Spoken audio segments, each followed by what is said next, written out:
Hello everyone, I'm here to help you today. I know you use this video to fall asleep, so before that, like the video and subscribe to the channel. Also, where are you from and what time are you watching? Now get comfortable and relax.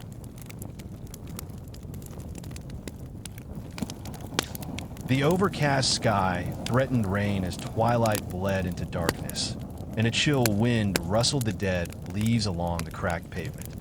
At the imposing iron gate of Ashford Asylum were figures gathered beneath a looming structure that seemed to breathe decades of sorrow and secrets. Once a thriving institution for the mentally ill, now it stood abandoned, a crumbling monument to forgotten experiments and unspoken horrors. Alex, the group's thrill seeker, was the first to break the silence.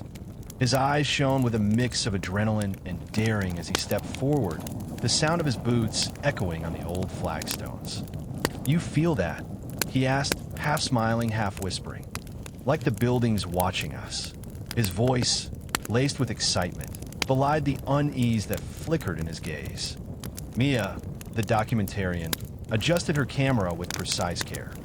Her hands trembled just slightly, not from fear, but from the anticipation of capturing something extraordinary.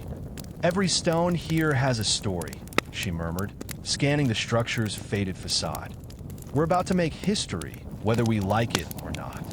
Jordan, ever the skeptic, scoffed softly as he peered at the peeling murals and cryptic symbols etched into the walls. "It's just an old building," he said, his tone a blend of incredulity and challenge. "Stories are for people who want to be scared. I say there's a logical explanation for every creak and shadow."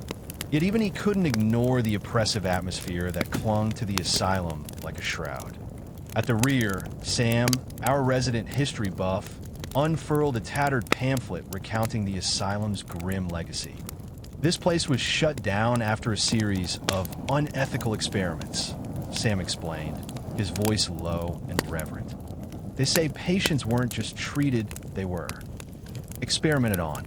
The rumors suggest that something inhuman was birthed from their suffering." His words, delivered in a steady tone, resonated with a somber weight, drawing the group's collective attention.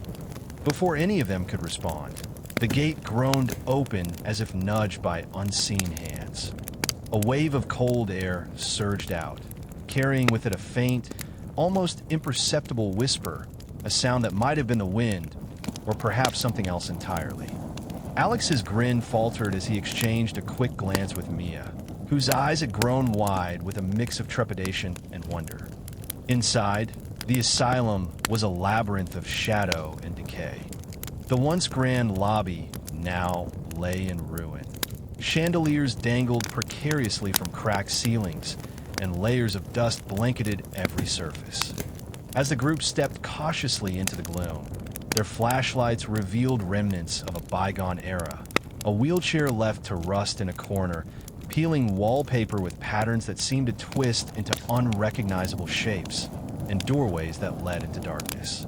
"Stay close," Sam urged, his voice barely audible over the echoing drip of water from a broken pipe. "This place isn't just abandoned. It's a mausoleum for memories and pain." Even Jordan, with a skepticism, couldn't dismiss the unsettling energy that seemed to emanate from every shadow. The group moved together down a narrow corridor, their footsteps muffled by decades of neglect.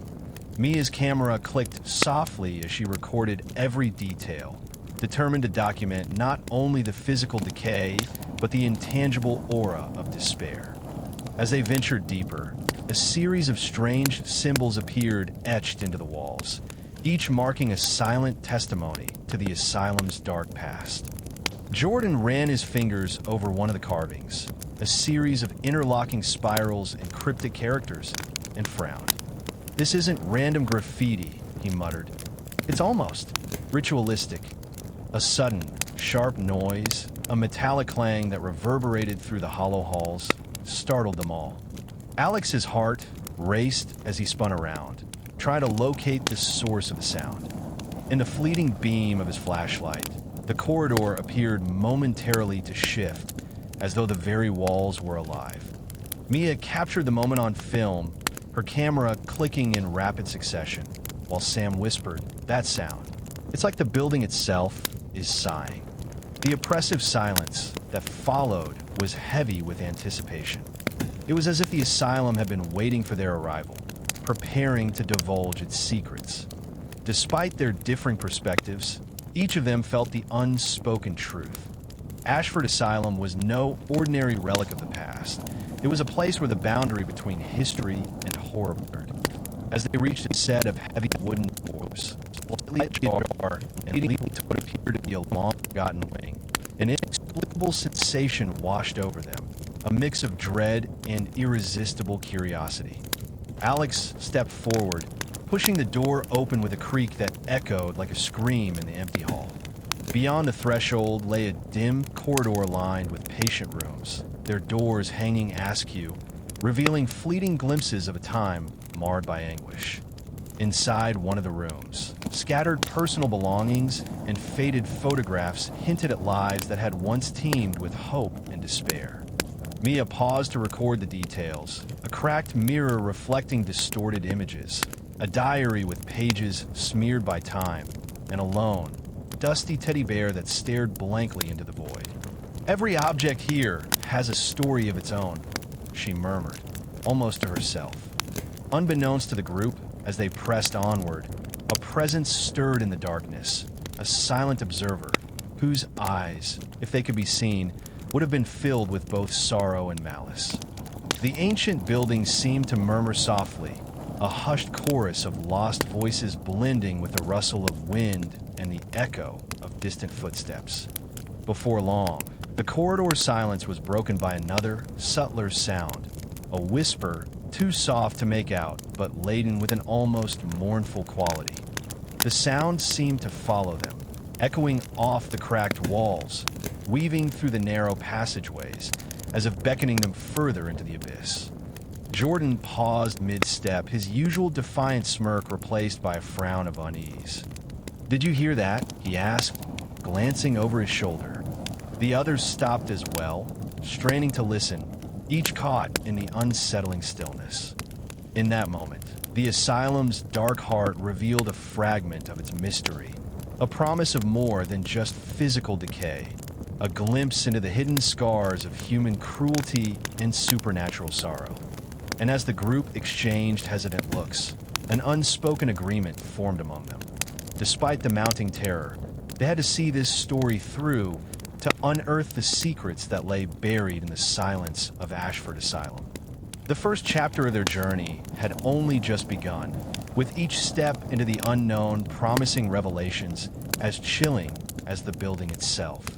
And as the darkness swallowed them whole, one thing was certain. The asylum's ghosts were not content to remain forgotten. The group pressed deeper into the bowels of the asylum, leaving behind the oppressive main corridor for a labyrinth of narrow passageways and forgotten patient rooms. The beam of each flashlight cut through dense layers of dust and decay, revealing peeling wallpaper, shattered glass, and cryptic inscriptions on the walls. Every step forward felt as if they were trespassing on secrets not meant to be disturbed. "Do you feel that?" Alex whispered as they navigated a particularly tight corridor. His voice carried both excitement and a hint of fear. The sound of their footsteps mingled with an almost imperceptible rustling, a noise that could have been the settling of old wood or something more deliberate. Mia's camera clicked steadily, capturing every flicker of movement and every grim detail, determined to document every facet of the asylum's sorrow. At the corridor's end, Sam's steady voice broke the silence. "I think there's a door here that might lead to the records room," he suggested, pointing to a heavy oak door, half obscured by shadows. With a creak that sounded like a lament, the door swung open, revealing a dusty archive filled with decaying files, yellowed patient diaries, and rusted medical instruments. The stale air carried the unmistakable scent of antiseptic and long-forgotten despair. Jordan scoffed, but couldn't hide the tension in his eyes as he stepped inside. "These records are all we have to prove that something truly horrific happened here," he muttered, running his fingers over a battered leather-bound journal.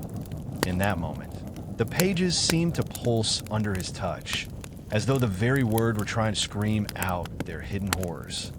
As the team examined the documents, an unsettling murmur began to fill the room, a soft, rhythmic whisper that seemed to seep from the walls themselves. Mia paused, raising her camera to capture the sound, while Alex's gaze darted around, trying to pinpoint its source. "It's like the building is breathing," he murmured, his voice trembling just a bit more than before. Suddenly, the atmosphere shifted. A distant, almost mournful cry echoed down the hall, followed by the slam of a door. In the ensuing commotion, Mia realized that Alex had drifted away toward another corridor, his silhouette swallowed by darkness. "Alex," she called, her voice betraying both concern and urgency. But the only reply was the hollow echo of her own words. Instinctively, the group split up to cover more ground. Sam and Jordan stayed behind to continue sifting through the records, while Mia hurried after Alex. The corridor Mia followed twisted unexpectedly, leading her to a long-forgotten wing of the asylum lined with patient cells. The walls, scarred by time, seemed to close in around her, and every creak of the floorboards sounded like the footsteps of unseen watchers. In one of the cramped cells, Mia found remnants of a life once lived. A cracked mirror reflecting a distorted version of her face, scattered personal belongings that whispered stories of isolation and pain, and a faded, hand-drawn sketch of a smiling child, a stark contrast to the pervasive gloom. As she leaned in to examine the drawing, a chill ran down her spine when she heard her name, faint and desperate, drifting from behind a locked door. Back in the records room, Sam's and Jordan's discovery was no less unnerving. Among the yellowed pages lay accounts of cruel treatments and inexplicable disappearances, interspersed with frantic scribblings that mentioned the voices and the hungry dark. Jordan's skepticism faltered as he read a passage describing a night when the patient's suffering had awakened something far beyond human cruelty. "This isn't just history," he said, his voice low and measured. "It's a warning." Suddenly, a loud bang echoed through the hallways, a forceful thud that reverberated through the decaying walls. In the distant wing, Mia's heart pounded as she raced back toward the corridor, determined to regroup with the others. But as she turned a corner, she discovered that the door through which she had entered was now firmly shut, its handle inexplicably locked from the inside. Panic welled in her chest as the faint whisper she had heard earlier rose into a chorus of sorrowful voices. Outside the cell, Sam and Jordan exchanged anxious glances. "We need to get everyone together," Sam insisted, clutching a diary as if it were a talisman against the encroaching darkness. Meanwhile, the oppressive air seemed to thicken, and a cold, inexorable force pressed against the walls, as if the very structure of the asylum were determined to keep its secrets hidden. In the dim corridor, as distant cries and whispers merged with the sound of their own quickened breaths, the group felt an undeniable pull, a dark invitation to unravel the mysteries of this place, no matter the cost. And as the building groaned under the weight of its own memories, the asylum revealed another grim truth. Some doors, once closed, might never open again. The night was far from over, and the echoes in the dark promised that every step deeper would bring them closer to the haunting heart of Ashford Asylum. Mia's pulse thundered in her ears as she pressed forward into a corridor that seemed to pulsate with life. The narrow passage, barely illuminated by her flickering flashlight, stretched into darkness like a maw waiting to swallow her whole. Every step echoed, mingling with an undercurrent of soft, almost imperceptible whispers that beckoned her deeper. A sudden gust of cold air rushed past, and with it came a voice, a distant, familiar murmur that sounded like Alex calling her name. Mia's heart pounded as she turned a corner, desperate to follow the sound. The corridor's walls were marked with cryptic scratches and symbols that seemed to writhe in the beam of her light, as though alive with the tortured memories of those who once suffered within these confines. Meanwhile, in the records room, Sam and Jordan huddled over a battered leather journal. The doctor's final entries were scrawled in shaky handwriting, describing experiments that blurred the line between science and the occult. Jordan's voice trembled as he read aloud a passage. The suffering here has awakened a darkness, an insatiable force bound by agony, waiting for those foolish enough to disturb its slumber. A heavy silence followed, punctuated only by the relentless drip of water echoing from unseen pipes. Back in the wing of the asylum, Mia found herself before an ancient, ornate mirror that dominated a small, crumbling room. As she hesitated, the glass clouded over, and in its reflection she saw not just her own terrified face, but that of a gaunt, sorrowful figure in a faded doctor's coat. The spectral visage raised a trembling hand as if pleading, its eyes conveying a profound, unspoken sorrow before vanishing into the mirror's depths. The shock left Mia breathless. The line between reality and the supernatural was crumbling before her eyes. Her thoughts raced. Was that the doctor whose journal Sam and Jordan now clutched? Or merely an echo of the asylum's past, forever trapped between light and shadow? The sound of footsteps, deliberate and measured, snapped her attention to the far end of the corridor. A silhouette, distorted by the wavering light, emerged, a figure that bore an uncanny resemblance to Alex. Mia's hopes surged as she called out, "Alex!" But as quickly as the shape appeared, it melted away into the darkness, leaving behind only the ghostly echo of its call. Back with Sam and Jordan, unease grew as they discovered a hidden door behind a row of decaying filing cabinets. The door creaked open to reveal a narrow passage lined with old patient charts and cryptic sketches.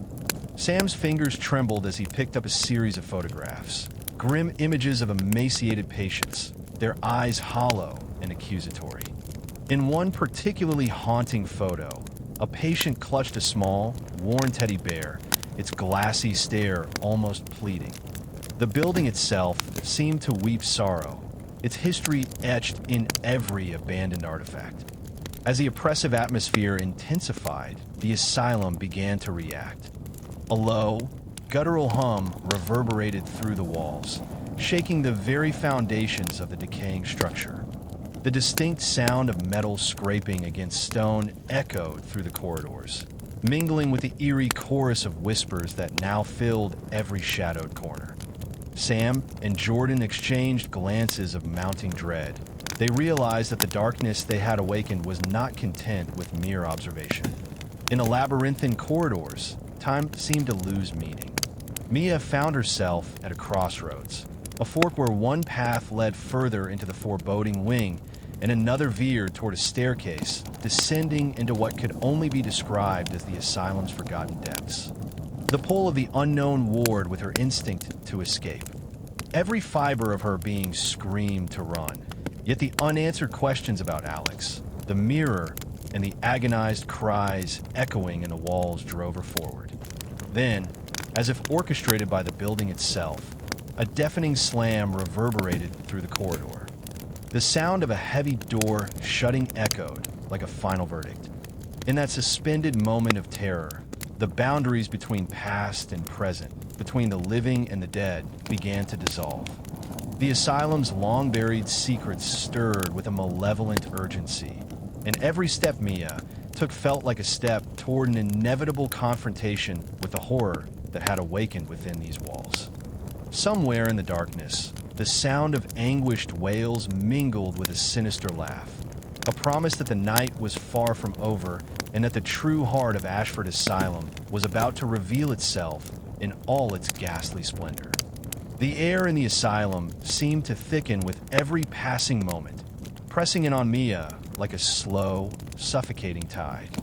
Her breath came in shallow gasps, her flashlight trembling in her hand as she ventured deeper into the bowels of the abandoned wing.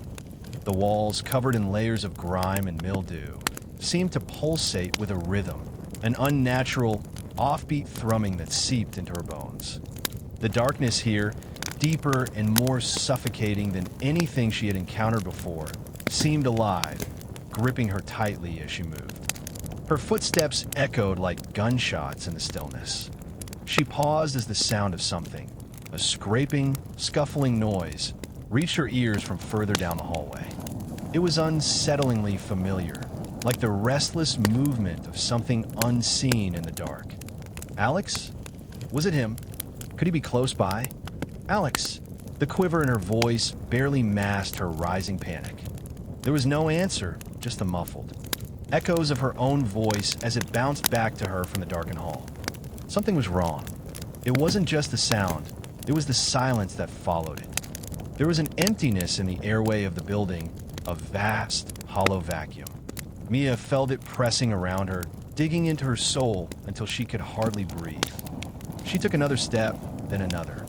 The hall stretched before her, drooping toward the unknown, as if the house itself were intent on swallowing her whole. The whispers had grown louder and more coherent, aching voices that swirled around her like hungry claws. A sudden, fleeting thought struck her. What had happened to Alex? Where was he? Was he behind this growing sense of horror? Had the building already taken him, added him to its twisted menagerie of lost souls? Another distant cry rang out. Not Alex, this one inhuman, ragged and cruel. Startled, Mia spun around, gripping her flashlight like a weapon, her heart hammering in her chest. It had come from deeper within the wings of the asylum. This time, there was no doubt someone or something was calling her. Mia took a deep breath. Her instinct screamed at her to turn back, to flee, to slap at her racing heart, and shake herself away from the nightmare gripping her.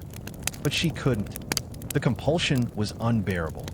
She had to move forward, as if the asylum was pulling her in with invisible hands. Despair seemed to thicken in urgency, giving her no choice but to cross the threshold into an even deeper chamber, the place she'd been carefully avoiding. The entryway opened up into a vast underground atrium, so cold she could see her breath. The walls were covered in murals of unsettlingly distorted figures in religious iconography. Patients, once proud citizens now twisted in grotesque shapes, their eyes pleading for release from the torment they'd suffered. But beneath the painted figures was something darker, something more insidious. A massive, rusted wheelchair sat in the center of the room, positioned as if awaiting an occupant, though for who, Mia couldn't remember. The seat was empty. Strangely, there was a faint, sightless reflection of herself on the polished surface of the wheelchair. Mia, she froze, her name whispered like a lover's sigh. Though the voice was absent of warmth, it felt like the fingers of the asylum itself had reached into her chest and squeezed. Mia turned sharply to look down another corridor, her flashlight trembling in her hand. Shadows swirled. There was something there, some presence shadowing her every move. Mia, the whisper grew stronger, more imperative. Out of the corner of her eye, she saw it. In a dark recess of the room, a figure hunched, its body twisted and crouching in unnatural angles. It reached toward her, the fingers elongating in disturbing proportions. Those eyes, those empty, hollow eyes, watched her, its face once human, but now more a mess of contorted flesh and open wounds, dripping black, viscous blood. She gasped. The creature's mouth broke into a terrifying, wide grin that seemed to encapsulate the entirety of her fear. And then it began to speak in raspy, broken words. I was here, before you, before your friends. The voice rasped with pain, like scraping nails. You disturbed us, and now we will take you, piece by piece. A sudden scream echoed from down the hallway, followed by the crushing sounds of footsteps, heavy and deliberate. Her heart turned to ice, and she swung her flashlight down the corridor in desperation. Alex! No! Mia shouted to herself, the panic rising in her chest like a wave, threatening to drown her. Still, the creature didn't move. It smiled as if it knew something Mia refused to see. The horrors underneath this place bled into nightmares. She knew this, I know that much.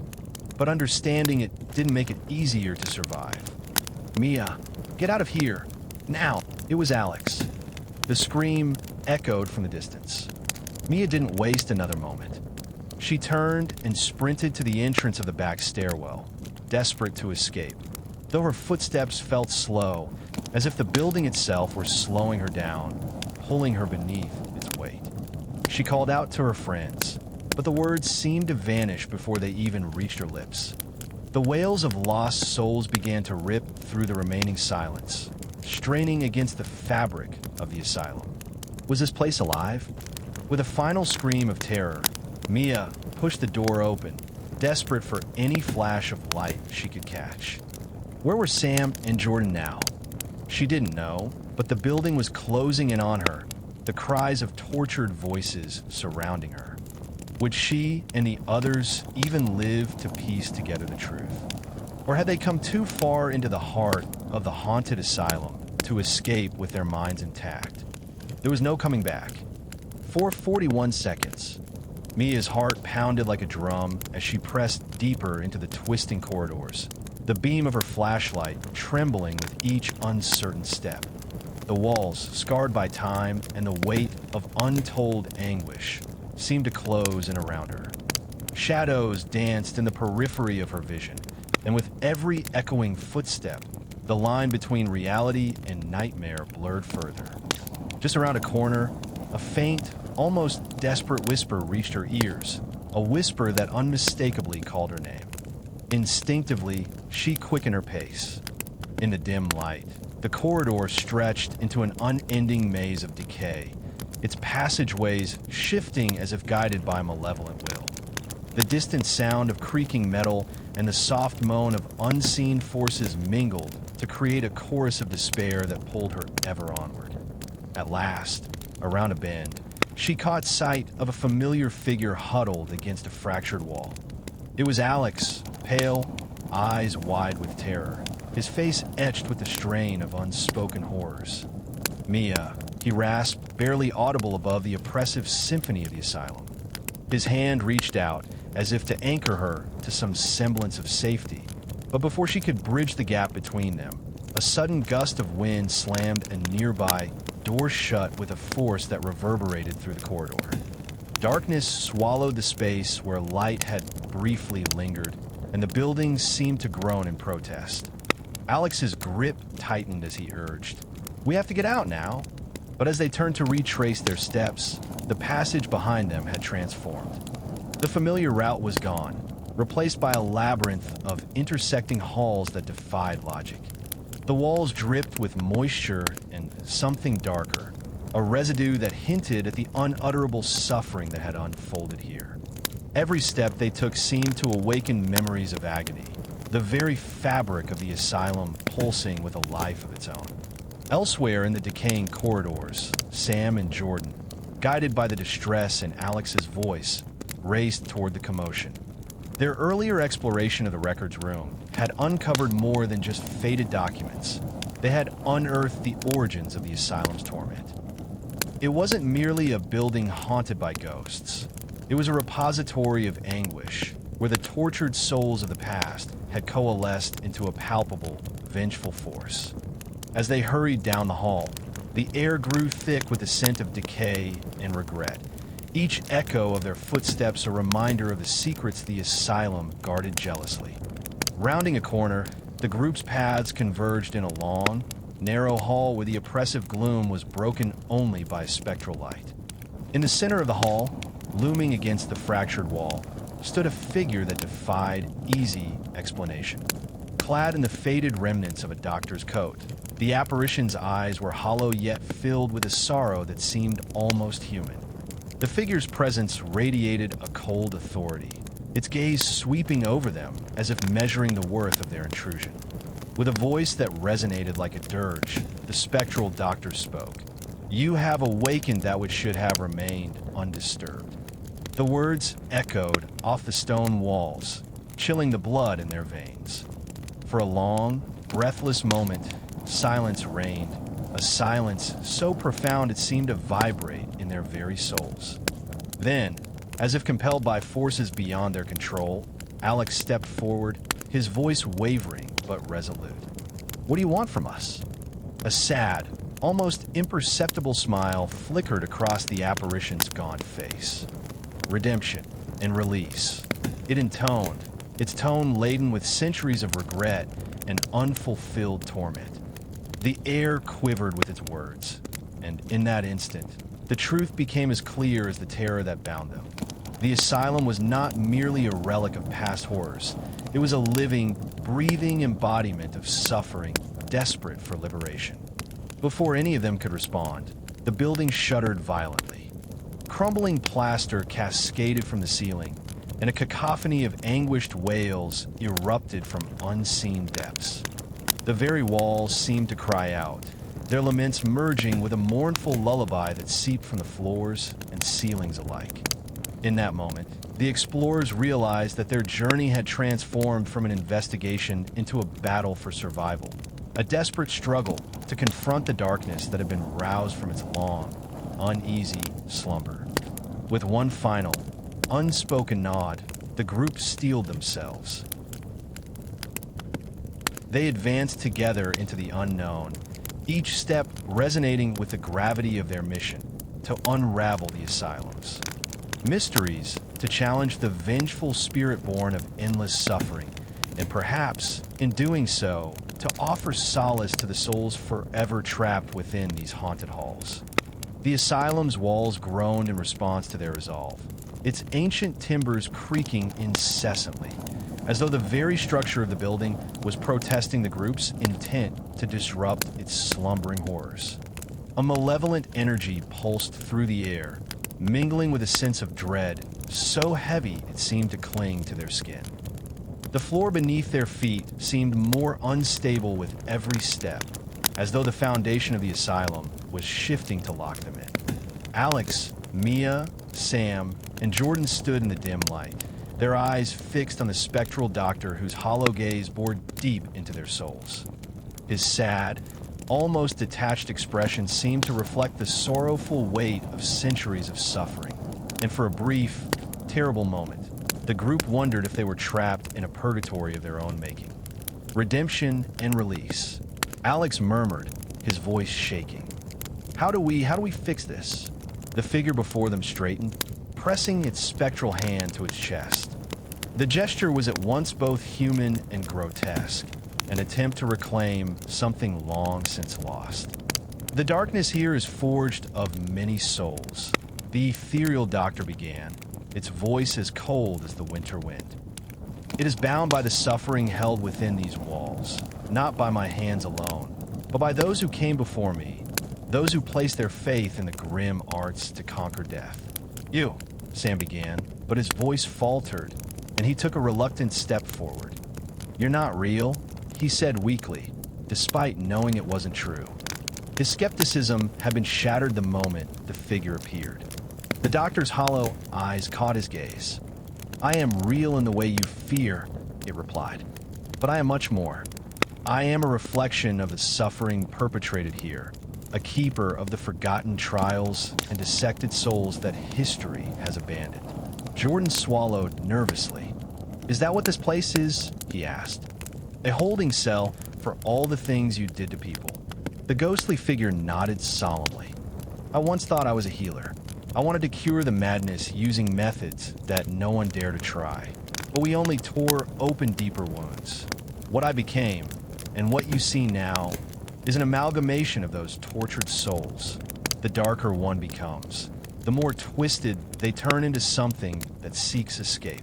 This asylum is nothing but blood-soaked paper, holding the pages of misery together. The group shared uncertain looks. The truth they thought they understood was unraveling in front of them.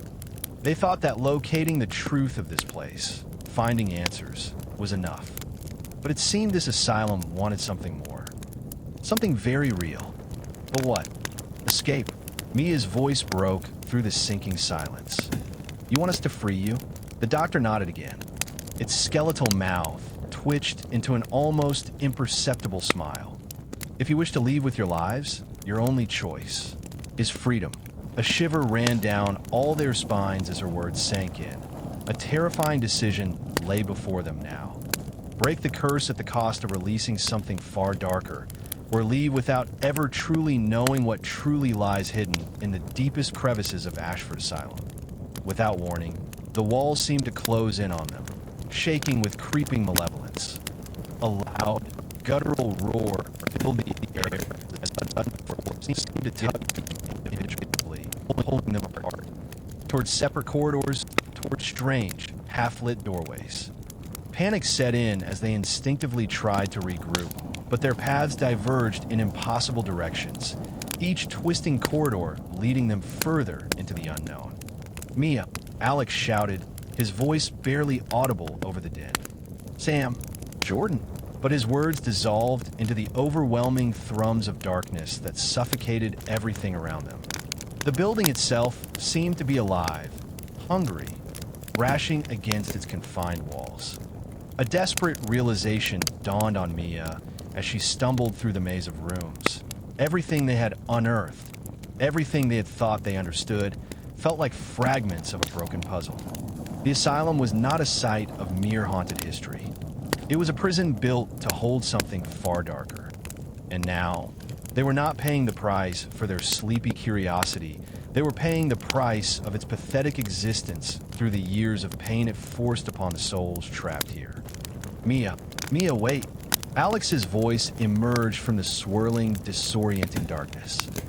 The flashing light whirred and pulsed erratically, but despite the fog, there was something different about the way the walls moved now. Something familiar, pressing against them like an unseen force. Each step toward each other only through consciousness between distant realms. Would they break free, or await the final decision anchored between them? What they would give for truth for 21 seconds. The labyrinthine corridors seemed to pulse with a life of their own as the group regrouped, their breath shallow in the charged air. Every footstep resonated with an unspoken urgency as they followed a series of inexplicable signs, a series of symbols scrawled in dried blood, a trail of shattered glass leading like breadcrumbs to what appeared to be the epicenter of the asylum's dark energy. Ahead, a massive, sealed door pulsed with a sickly, iridescent glow. It beckoned them with an almost magnetic force, as if daring them to confront the very heart of Ashford Asylum's torment. Sam's voice trembled as he recalled a passage from the doctor's journal. Here, at the nucleus of suffering, the veil between redemption and damnation thins to nothing. His words mingled with the sound of the building's groans, a deep, resonant lament that seemed to vibrate through stone and soul alike. Mia's hand tightened on her camera, her eyes wide as she peered at the door. "This must be it," she whispered, feeling a chill that wasn't solely from the cold. Alex, still reeling from his earlier encounter, nodded solemnly. Even Jordan's skeptical mask faltered in the face of the palpable dread emanating from the threshold. With a collective resolve born of equal parts desperation and duty, they pushed open the heavy door. It creaked on ancient hinges to reveal a vast, dimly lit chamber. The room was dominated by a massive stone altar at its center, inscribed with intricate, archaic symbols that glowed with an eerie luminescence. Flickering candles, or perhaps ghostly apparitions of them, dotted the perimeter, casting long, dancing shadows that played tricks on the eyes. As they stepped into the chamber, the oppressive silence was shattered by a deep, resonant hum that vibrated from the very walls. The spectral doctor appeared once more, his figure half-formed in the wavering light. His eyes, heavy with sorrow and burdened by centuries of regret, swept over the group. "This is the heart of our nightmare," he intoned, his voice echoing around the chamber. "Within this altar lies the power to either bind the suffering forever or free the tormented souls at a dire cost."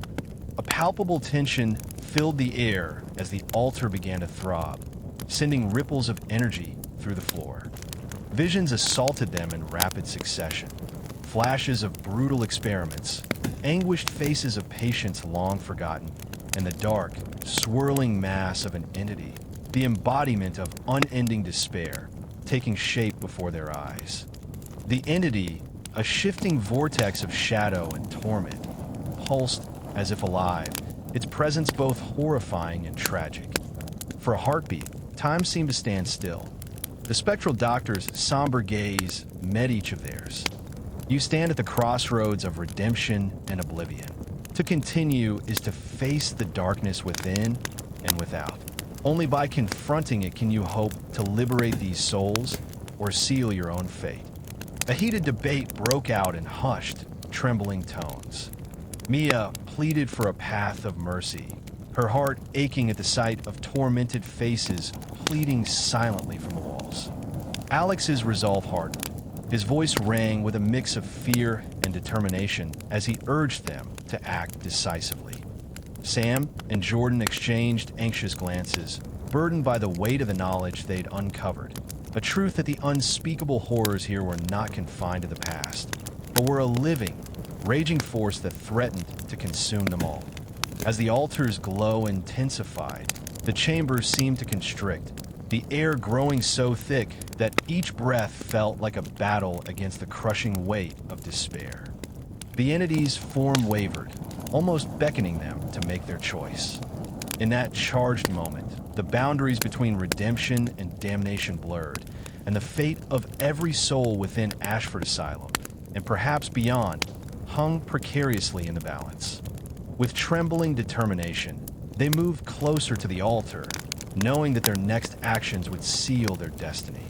The chamber trembled as the ancient power within the altar responded to their presence, setting the stage for a confrontation that would either exorcise the long-suffering darkness or unleash it in full, terrible force. The abyss awaited, and there was no turning back. The air in the chamber grew thick, charged with a malevolent energy that seemed to pulse through the very stone beneath their feet. Every breath they took filled their lungs with the cold stench of despair, and the shadows that danced across the walls felt like tendrils of something much darker than mere darkness. The altar, illuminated by the flickering, ghostly light of the candles, or were they spirits, seemed alive, its surface undulating with an eerie rhythm. Mia's heart was her throat. Every ounce of her being screamed to turn away, to leave this cursed asylum and never, ever return. Yet a deeper voice within her urged her forward, a strange, undeniable pull toward the power that simmered in the altar, like the heartbeat of some ancient beast. Do we really have a choice? Sam whispered, his voice shaking with the weight of their situation. The longer we stay here, the more we... He trailed off as his eyes met the shifting shadows, which had begun to grow larger, as if they were alive.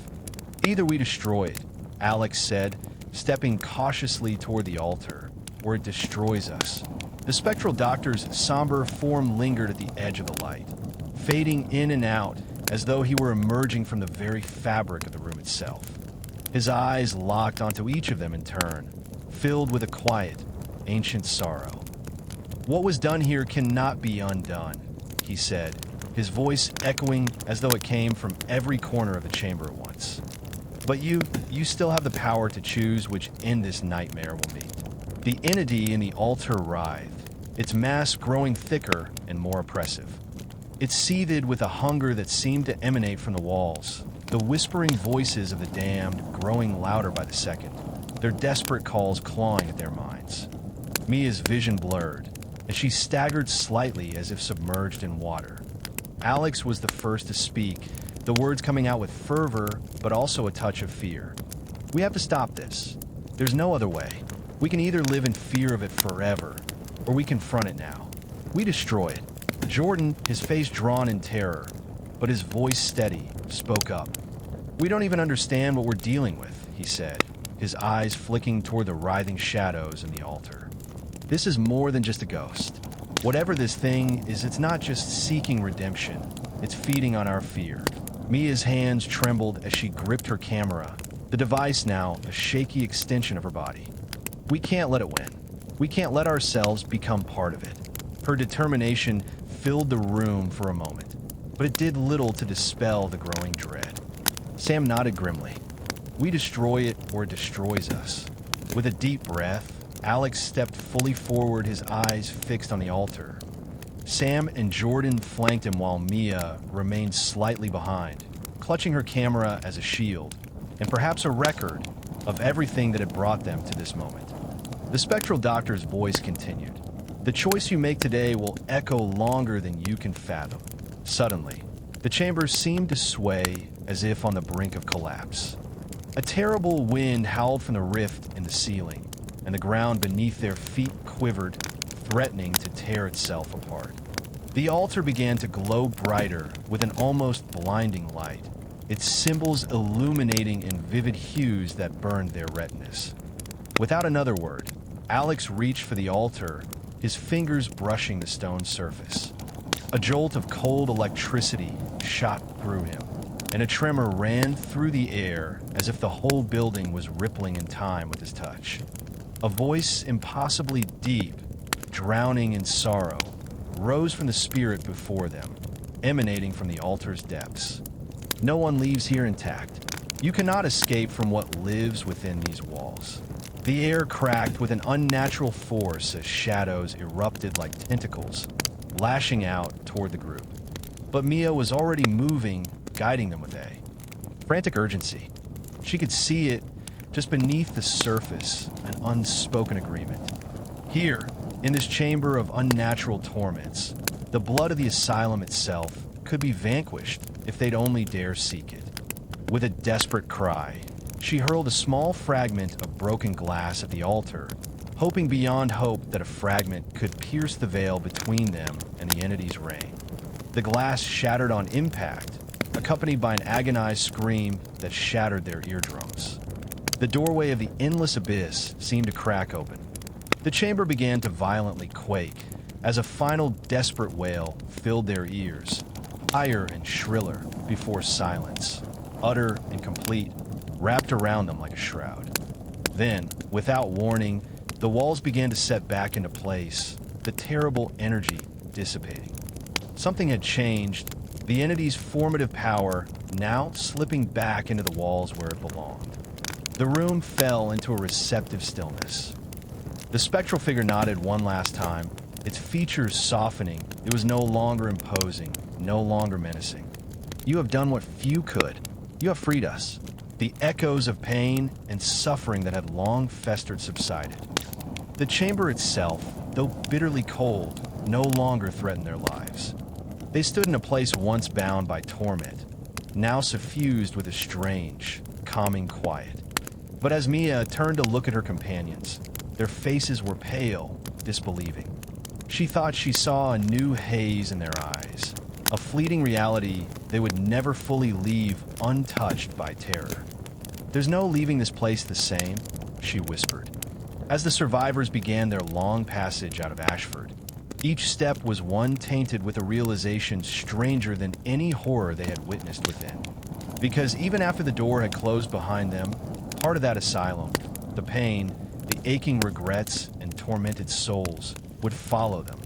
The asylum had ended, but its scars would persist forever, dormant but never quite relinquished. The journey they'd begun had no true end. And Ashford, it seemed, still whispered silent, but ever, ever waiting. For 34 seconds, time seemed to suspend as the four explorers gathered before the ancient stone altar. The spectral doctor's solemn gaze bore into them as he intoned, "Speak the words of release." The altar pulsed with a sickly glow, its surface etched with archaic symbols that now shimmered as if awakened by unseen forces. Mia's trembling hand opened the battered journal to a page scrawled with faded ink, a passage that spoke of liberation and sacrifice. With a voice that wavered between terror and determination, she began, "Spirits lost, arise from pain, unbind the chains of endless strain." Her words, fragile at first, gathered strength as Alex stepped forward, his grip on her hand firm with resolve.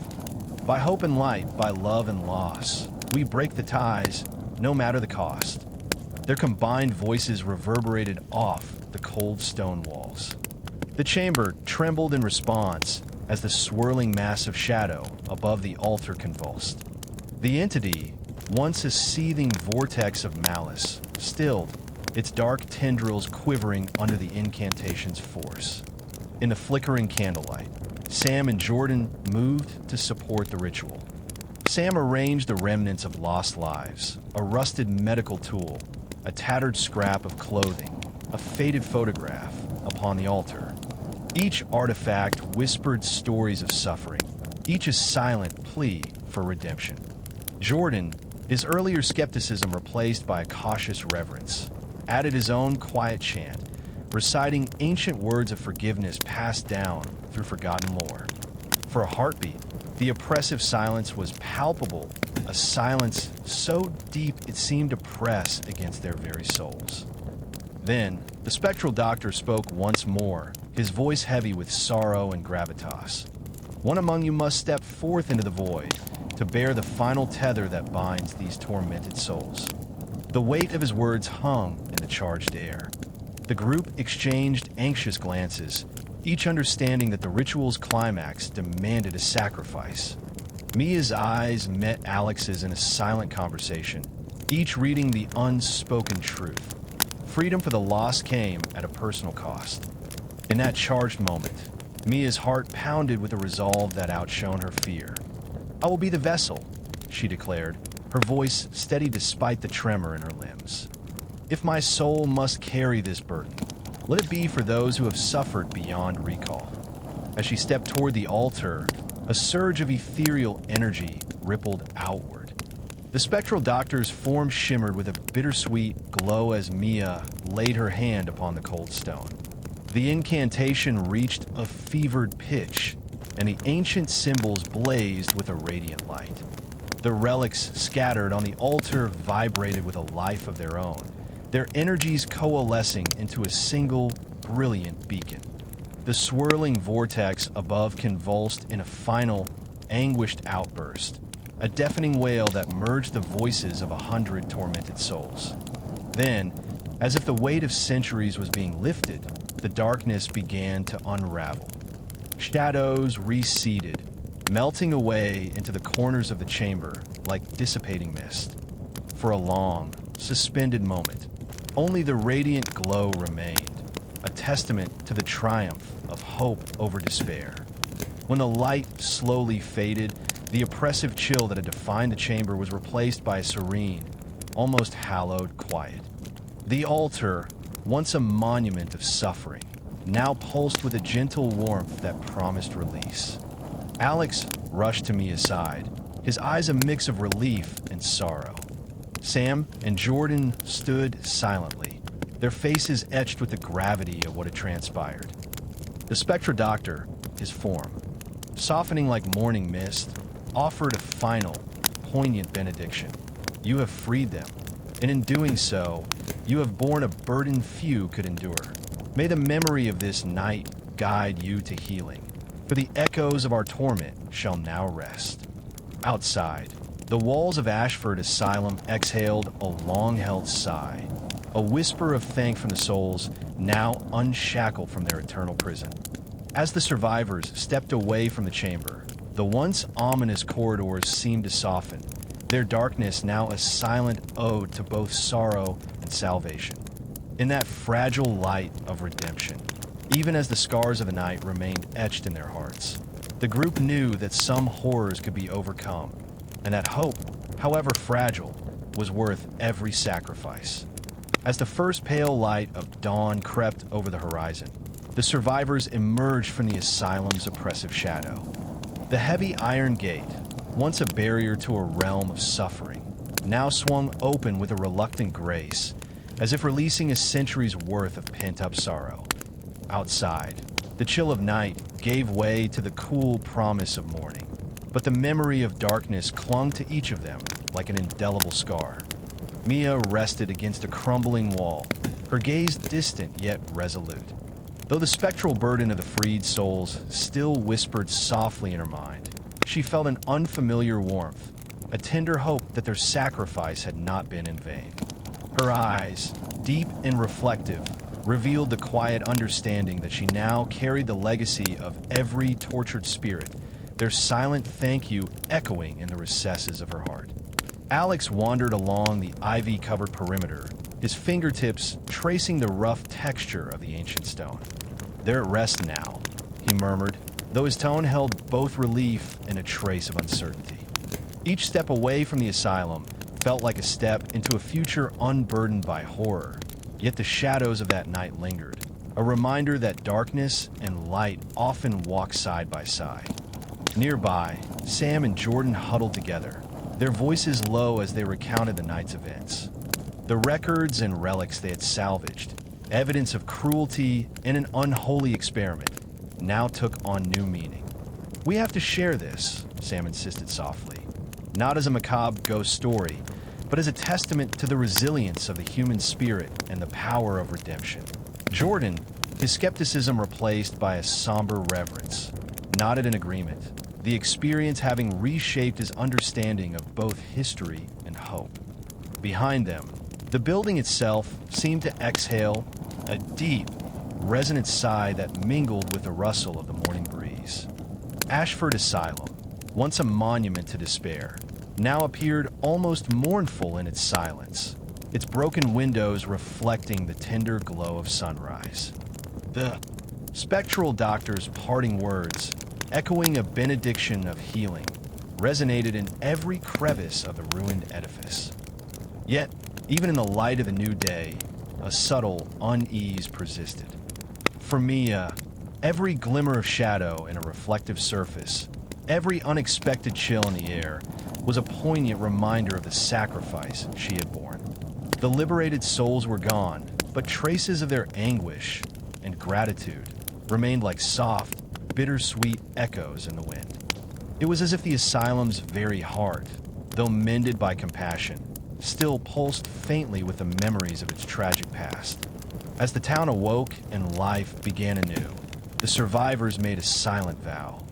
They would guard the truth of that fateful night and honor the legacy of the lost, ensuring that the lessons learned amid the darkness would never be forgotten. Their paths diverged, each toward a future shaped by the ordeal, but the bonds forged in that haunted night would forever keep them connected. Standing at the threshold of a new beginning, they looked back one last time at the forlorn structure. The asylum, transformed by acts of mercy and sacrifice, had surrendered its hold on the tortured past, offering instead the quiet promise of renewal. And in that delicate interplay of sorrow and hope, they found a measure of peace, a fragile dawn that signaled not an end, but the enduring possibility of healing. In the soft light of the morning, Ashford Asylum receded into the distance, a silent testament to the night when horror met redemption, and the human spirit, though scarred, emerged triumphant. In the weeks that followed the night of redemption, the survivors found themselves caught between relief and a haunting unease that refused to fade. Life outside Ashford Asylum began anew, yet each of them carried an indelible mark, memories of whispered incantations, spectral figures, and the heavy price of salvation. Mia often sat in the quiet of her apartment long after dusk had fallen. One evening, as the amber glow of a solitary candle danced along her walls, she caught a glimpse in the mirror, a fleeting, distorted reflection of a figure standing behind her. When she turned, the space was empty, but the chill in the air, the soft murmur of a voice she couldn't place, left her with the unsettling sense that the ritual's aftermath was not entirely done with her. Alex, too, felt the echoes of that night. Walking through the early morning mist, he swore he could still hear the low, sorrowful sigh of the asylum whispering through the wind. Every creak of an old building or unexpected rustle of leaves brought him back to those dark corridors, reminding him that even in daylight, the past lingered like a shadow on the soul. Sam and Jordan immersed themselves in the task of documenting the truth. They compiled all the evidence, the tattered journals, the faded photographs, and even the cryptic symbols from the asylum, hoping to share a testament of both horror and hope with the world. Yet, late at night in the solitude of his study, Jordan would pause and listen, as if the silence around him was filled with the soft cadence of long-forgotten voices, urging him to remember what had been lost. The asylum itself, now silent under the relentless gaze of time, seemed to have changed. Its broken windows and weathered facade appeared less menacing, as if the building had exhaled a final, cathartic sigh. But sometimes, when the wind was just right, the faint echo of a door creaking shut or the whisper a name in the dark hinted that not all of its mysteries had been laid to rest. As the survivors grappled with their inner turmoil, a subtle realization began to take shape. Redemption was not a definitive end, but rather a fragile balance between light and shadow. The sacrifice made that fateful night had freed tormented souls, yet it also bound a piece of each of them to the lingering echoes of Ashford Asylum. Late one evening, the four gathered for a quiet reunion at a small, candlelit table in a modest cafe. They spoke softly, each voice heavy with memories and unasked questions. There was no dramatic declaration or sudden clarity, only the shared understanding that their journey had irrevocably altered them. Mia, her eyes reflecting both sorrow and quiet strength, raised her cup in a silent toast. To the night that taught us that even in our darkest hours, hope can be found, she murmured. In that fragile moment, amid the soft clink of porcelain and hushed whispers of the wind outside, they acknowledged that while some wounds might never fully heal, the scars would always remind them of their resilience. And as they parted ways, the promise of a new dawn mingled with the lingering shadows of their past, a testament that in every ending there lies the uncertain, ever-present possibility of another beginning. In the weeks following their reunion, the survivors began to notice that the fragile calm they had fought so hard to achieve was, in truth, only a pause, a breath held in anticipation of a returning storm. As autumn deepened and the nights grew longer, whispers of the past crept into their daily lives, blurring the line between memory and reality. Mia found herself once again haunted by reflections. Late at night, as she sat before a mirror in the dim glow of a solitary lamp, the glass would ripple as if stirred by an unseen hand. In those fleeting moments, she caught sight of a pale figure standing just behind her, a silent, desperate, plea etched in its eyes. The image vanished as soon as she turned, leaving behind only the chill of a reminder that some wounds refused to heal. Alex, who had once listened to the wind outside his window with wary resignation, now heard it more clearly.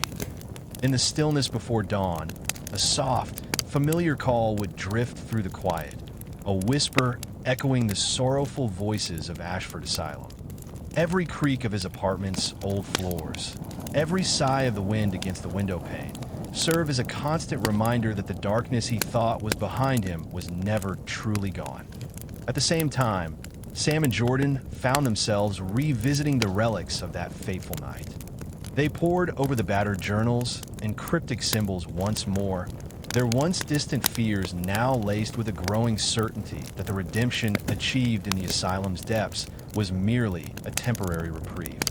Late one night, as the clock neared midnight, a series of anonymous letters arrived at each of their doors.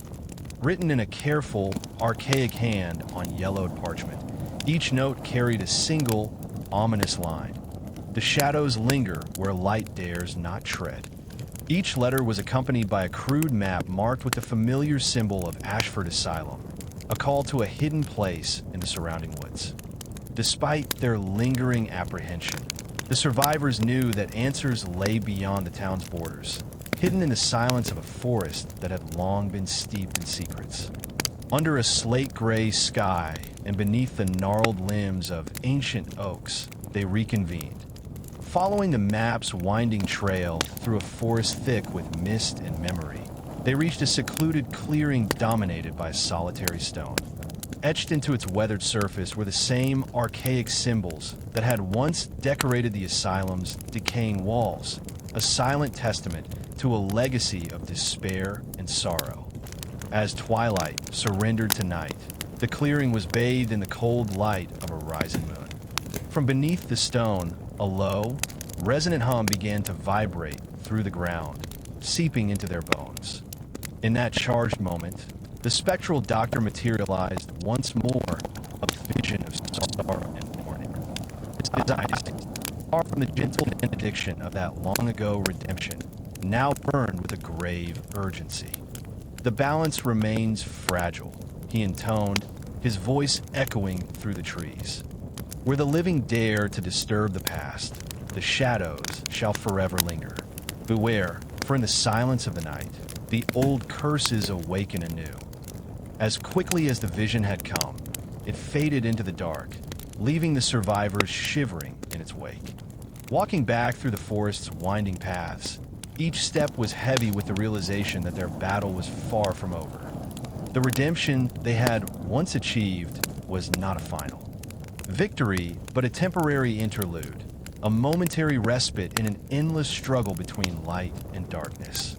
In the quiet of that returning night, each of them understood that the echoes of Ashford Asylum continued to pulse beneath the surface of their lives. The shadows they had fought so hard to dispel were not banished. They merely lay dormant, waiting for the light to falter again. And so, with hearts steeled by resolve and minds burdened with new questions, the survivors embraced an uncertain future. Their journey, it seemed, was destined to be an unending exploration of the thin veil between hope and despair, a testament that even the briefest moments of light are shadowed by the relentless persistence of the past. Under a sky heavy with storm and memory, the survivors reconvened in the clearing where the ancient stones still bore the cryptic symbols of old. The wind howled as if in warning, and the branches of gnarled trees scratched at the dark heavens. Tonight, the air pulsed with an intensity that left no doubt. The curse that had once been bound was stirring anew. Mia, Alex, Sam, and Jordan arranged the relics they'd salvaged, yellowed pages from the asylum's forbidden journals, rusted instruments, and that solitary map leading them here, around the base of the stone. Each artifact carried the weight of lost souls and whispered secrets of unspeakable suffering. With solemn determination, they formed a circle, the flickering light of a few hastily lit candles casting trembling shadows on their resolute faces. A sudden chill swept through the clearing, and as if summoned by their collective will, the spectral doctor materialized once more. His figure, half-formed and flickering like candlelight in the wind, regarded them with eyes that held both sorrow and steely resolve. The final reckoning is at hand, he intoned in a voice that vibrated with centuries of regret. Your courage has called the darkness forth one last time. Now, you must bind it anew or risk its eternal resurgence. The survivors exchanged hesitant glances. Alex stepped forward, voice steady despite the pounding of his heart. We know what must be done, he declared, echoing the words they had practiced in secret. Mia's hand, still bearing the silent scars of past sacrifice, gripped the journal as Sam and Jordan began the incantation.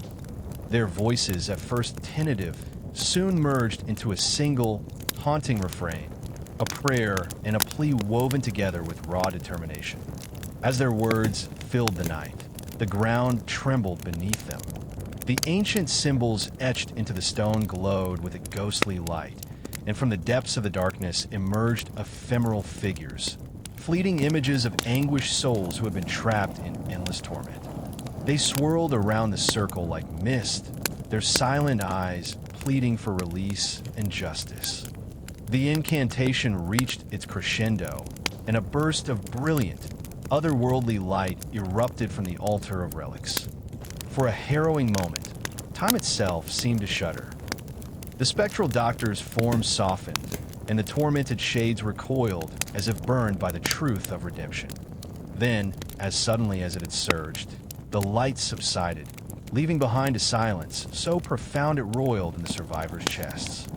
In that stillness, the spectral doctor's voice, now tender and resigned, murmured, "The curse is bound for now, but darkness is an ever-present guest in the hearts of men. Guard your souls, for even in light, shadows persist." His form faded like morning mist, leaving the survivors bathed in the quiet aftermath of their final act. They stood in the clearing, the cold earth beneath their feet and the whispering wind around them, each lost in a torrent of relief and lingering dread.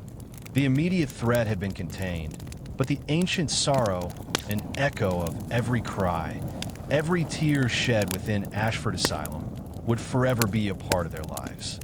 As they slowly dispersed into the night, each step away from the clearing felt both like a retreat from the darkness and a march toward a future that they would now safeguard together. The final reckoning had not banished the past, but it had given them a measure of control, a fragile hope that, even amid the lingering shadows, light could still prevail.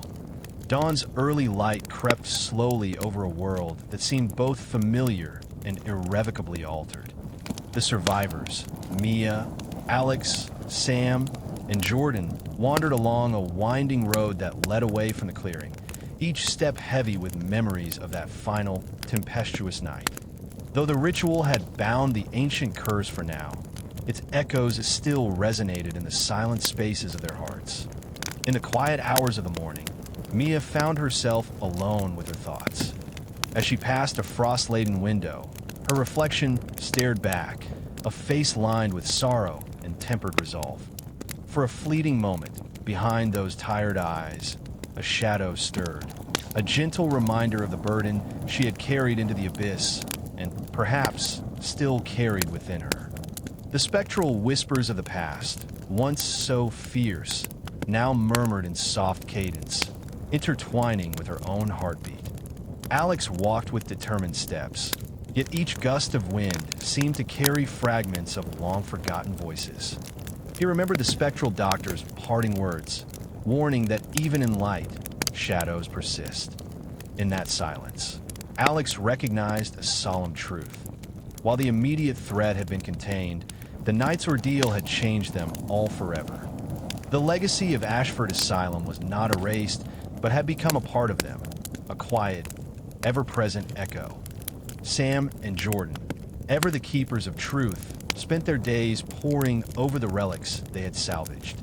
In the fragile light of their study, they discovered new layers of meaning in each faded document and rusted instrument. Their research revealed that every act of redemption left an imprint, a trace of sorrow and hope intermingled. And as they recorded their findings, both felt an unsettling certainty that the boundaries between the past and the present were more porous than they had ever imagined. In the gentle hum of everyday life that followed, subtle signs began to surface. A door left ajar where none should be, a familiar whisper in the dead of night, a fleeting silhouette in the corner of a crowded room. These signs, almost imperceptible at first, reminded them that the darkness they had momentarily tamed was never truly banished. It lingered in quiet places, an ever-watchful presence at the threshold of their dreams. One crisp evening, as twilight painted the sky in hues of deep indigo and silver, the four met once more at a small, secluded park. Without words, they shared glances heavy with unspoken understanding. In that silent communion, each recognized that the night's terrors had woven them into something new, a tapestry of resilience, haunted by the promise that every dawn carries with it both hope and the shadow of what has passed. As they parted ways that night, the gentle rustling of leaves and the distant murmur of an unseen wind seemed to whisper an eternal truth. The echoes of the past are never easily silenced. And though they moved forward into the uncertainty of tomorrow, the survivors carried with them the indelible mark of their ordeal, a reminder that even in the brightest light, the echoes of eternity persist. In the weeks that followed their reunion, the survivors found that even the gentle caress of daylight could not fully dispel the ghosts of that fateful night. As autumn deepened into winter, a crisp chill wove through the city's streets, a reminder that, despite their hard-won reprieve, the darkness was never truly gone. Mia awoke one frosted morning to the sound of soft tapping at her window. Drawn to the glass, she peered out into the quiet street and saw nothing but swirling snow and the fleeting outline of a figure, barely visible in the gloom. A familiar, almost imperceptible whisper caressed her ear, a plea or perhaps a warning that the veil between past and present was thinner than she dared imagine. That day, as she moved through the routine of her life, every shadow and reflection seemed to echo memories of Ashford Asylum, urging her to question if the binding they had achieved was as permanent as they believed. Alex, too, found his nights invaded by unsettling dreams. In them, he wandered endless corridors that shifted and morphed into landscapes of sorrow, where the spectral doctor's solemn eyes followed him from every corner. Even when he awoke, sweat cooling on his skin, the sense of being pursued lingered, a reminder that some parts of the darkness were woven into the very fabric of his being. Sam and Jordan, ever the diligent chroniclers, continued their research. They scoured their salvaged relics and the battered journals, piecing together fragments of lore that had once been dismissed as mere superstition. Late one evening, while poring over an obscure passage in an ancient diary, Jordan discovered a cryptic note scribbled in the margins. When the light falters, so too will the bonds. Seek the mirror that lies beneath the willow. The message sent a shiver down his spine. Could it be that the ritual had left an opening, a flaw in the delicate balance between redemption and eternal shadow? The mystery compelled them to convene once more. Under a sky heavy with slate-gray clouds, they met in a small, secluded garden where an ancient willow tree bowed its graceful branches toward a neglected stone fountain. The tree's gnarled trunk and drooping leaves cast distorted, dancing shadows over the ground, as if the very soul of the earth were sighing with remembered pain. Standing in the quiet of the garden, Sam unfurled a weathered map that had been tucked away among the asylum's relics. The map, marked with strange symbols and handwritten annotations, pointed to a location deep beneath the old willow, a place they had never before considered. "I believe this is the mirror mentioned in the note," he murmured, his finger tracing a faded line on the map. "A portal or a symbol of truth hidden beneath our very feet." With cautious resolve, the group gathered their tools, a single flashlight, a crowbar, and the brittle pages of their collected lore, and set about investigating the area. Beneath the willow, they discovered a small, weathered door set flush with the earth. Its iron handle was cold and ornate, engraved with symbols that echoed those they had seen in the asylum. Taking a collective breath, Alex gripped the handle and, with a gentle push, swung the door open. A narrow staircase spiraled downward into a darkness that seemed to breathe. The survivors descended slowly, their footsteps echoing in the tight confines of the passageway. The air grew cooler and damper with each step, carrying with it the scent of old earth and a hint of something indefinably mournful. Finally, they emerged into a cavern-like chamber whose walls shimmered with a strange, silvery luminescence. At the center of the chamber stood an enormous, antique mirror. Its frame was wrought with intricate designs, a mosaic of intertwined vines, anguished faces, and cryptic symbols that pulsed softly in the ambient light. The surface of the mirror rippled like water disturbed by a gentle breeze, as if it were more portal than glass, reflecting not just the chamber, but flickering images of a long-forgotten past. Mia stepped forward, her heart pounding with a mix of dread and hope. She reached out a trembling hand toward the mirror. In that moment, the surface shimmered and resolved into visions. Fleeting images of the asylum's tortured corridors, faces of patients long lost, and the spectral doctor's mournful gaze. The mirror seemed to capture the very soul of Ashford Asylum, a nexus where the pain of the past and the hope of redemption intertwined. A voice, soft and resonant, emerged from the mirror. "The bonds are fragile, and the light you carry is not everlasting," it intoned, echoing around the chamber. "When darkness calls, it finds its way back through the cracks of memory and time." The survivors felt a chill seep into their bones as the words reverberated in the silent space. Alex's eyes met Mia's, and in that unspoken exchange, they understood that their journey was far from over. The ritual at the asylum had bought them time, a reprieve rather than a final victory. The mirror's message was a call to vigilance, a reminder that the ancient curse, though contained, might yet rise again if the light ever faltered. As they ascended the spiral staircase back into the cold night air, the survivors carried with them a renewed sense of purpose. They had glimpsed the truth behind the lingering shadows, that redemption was a continuous battle, and that the echoes of past horrors could resurface when least expected. In the quiet hush of the night, beneath a star-strewn sky, they vowed to safeguard the fragile light within themselves. They would continue to document the mysteries, heed the warnings of the past, and stand ever watchful against the encroaching darkness. For as long as the mirror's reflection lived on, so too would the delicate balance between light and shadow, a balance that would shape their lives and echo through eternity.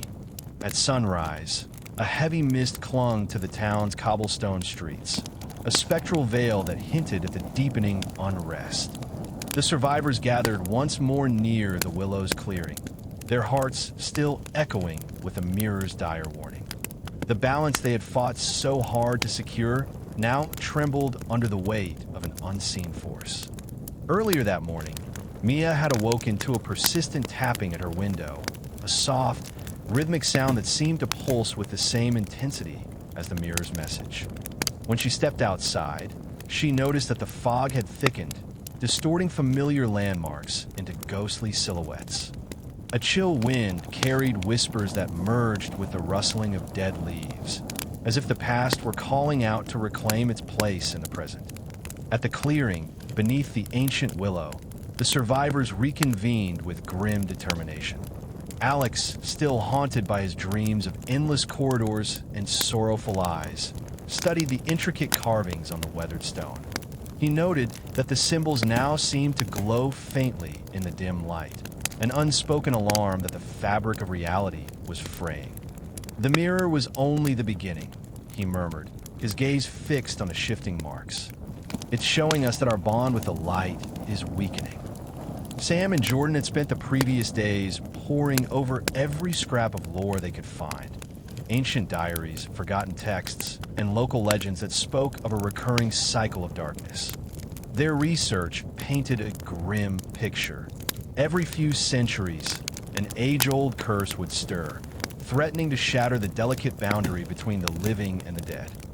The mirror, they realized, was more than a portal. It was a gauge, measuring the strain on the world's unseen seams.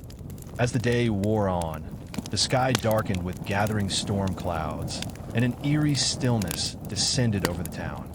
In a long-abandoned chapel on the outskirts, a relic of faith and hope, they devised a plan.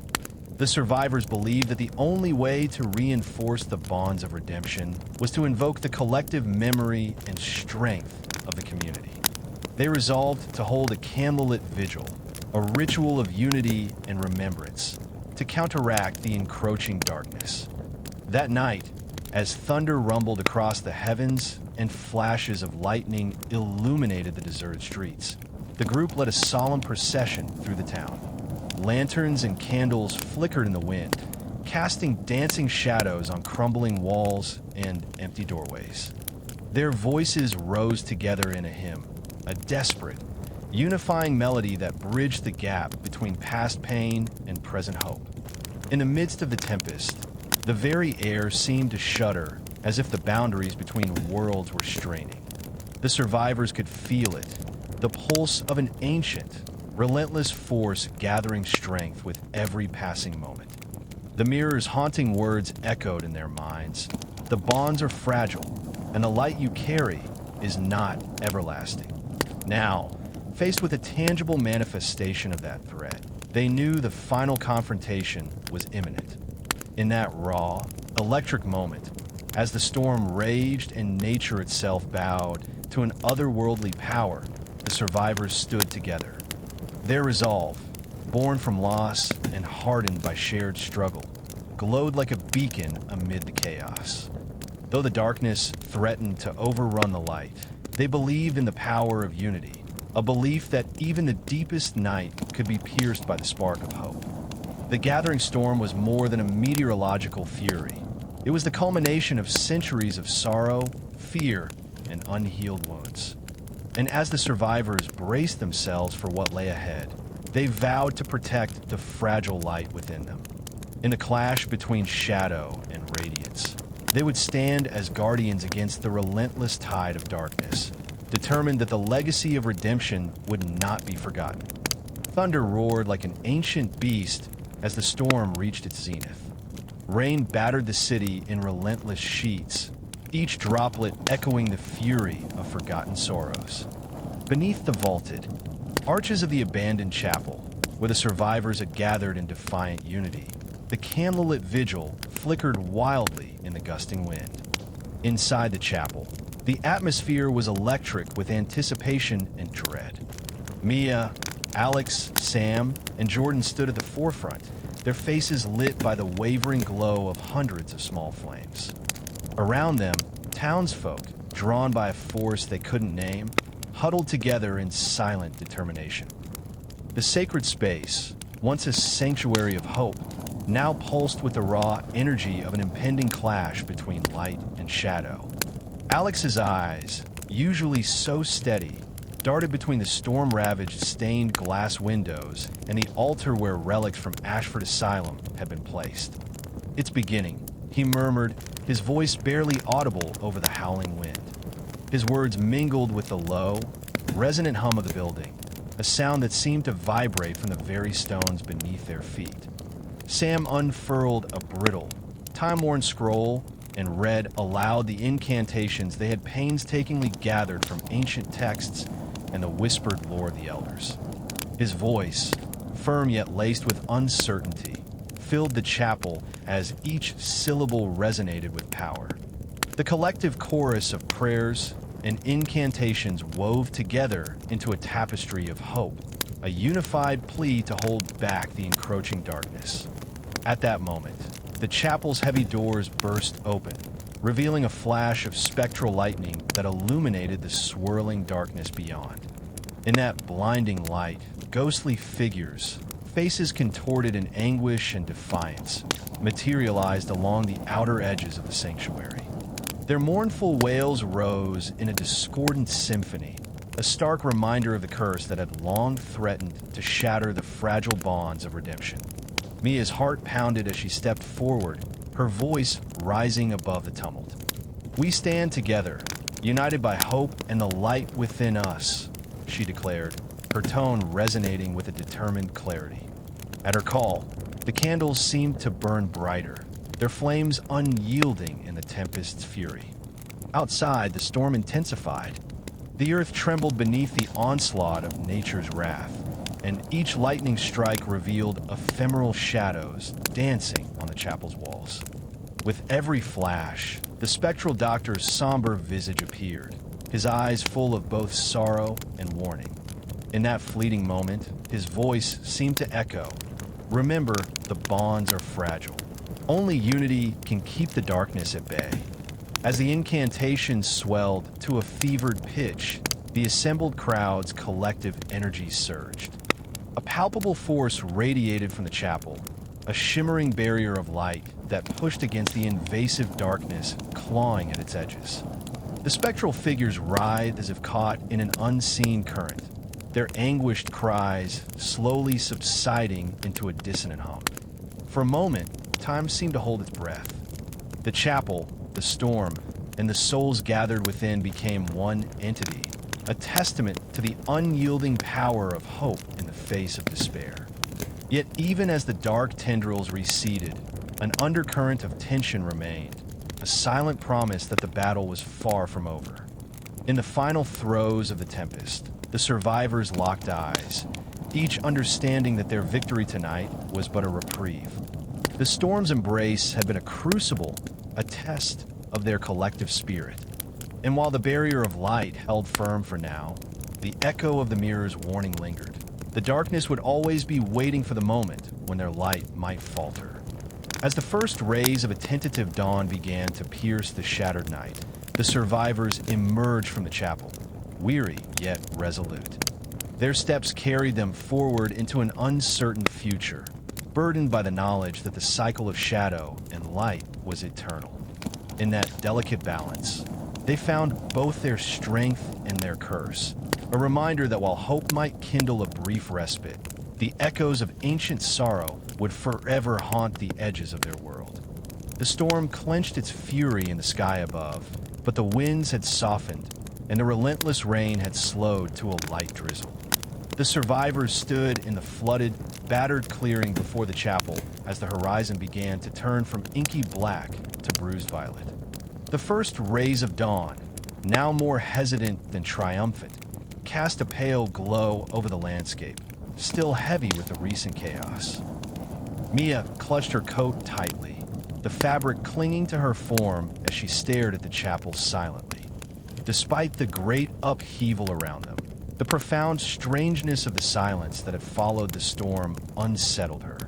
It was too quiet, a quiet devoid of even the smallest natural sound. No rustling wind, no birds, no distant hum of the town. It was almost like the world itself had held its breath and was now listening. "Do you think it's over?" Sam asked in a low, cautious murmur, his eyes fixed on the chapel doors, now ajar, wet with rain and streaked with a gray light that gave them an air of funerary solemnity. Jordan shook his head slightly, his gaze flickering upward toward the faint sunbeam casting long shadows over the land. "This isn't peace," he said tightly. "It's just a pause." His voice carried the weight of a truth none of them wanted to face. Suddenly, a sharp crack of thunder split the air, though no clouds had gathered above them. It wasn't a storm, it was a ripple in the air, a disturbance in reality itself. A tremor shot through the ground beneath their feet, brief but powerful, like the pulse of some other distant world. Mia's heart skipped a beat, and she turned sharply to face her companions. "It's not over. It's not over." The dark is adjusting, shifting, preparing. The wind that had momentarily died returned with ominous speed, gathering its strength as if the storm had anticipated the reprieve's end. And with it came a whisper, a voice, once more into their minds, one they all knew too well. The light fades with each passing breath. The sanctuary of this place was never meant to hold forever. Darkness, as inevitable as the turning of the tides, will return. The cold air stilled once again as the voice faded, leaving an eerie space of silence. Alex clenched his fists, his knuckles white, body brimming with helpless frustration. He could feel the dark eyes upon him, the weight of the curse's insidious tendrils. "What do we do?" he seethed, his voice thick with conflict and an anger that stemmed less from the supernatural and more from the gnawing sense of futility that had gripped him since their last battle. The others stood motionless, caught in their thoughts as realization dawned simultaneously upon them. What good would their ritual do if the essence of darkness and suffering lingered beneath everything? What they sought was not a battle easily won. They were facing a force as old as the roots of time itself. The boundaries they thought they'd erected were breaking apart in trembling ripples. Suddenly, it was Sam who spoke, his quiet words cutting through the tension. "We were never meant to silence the darkness." His voice was soft at first, as though still tasting the truth on his tongue. "It can't be vanquished, but we can keep it dormant, for as long as we have light."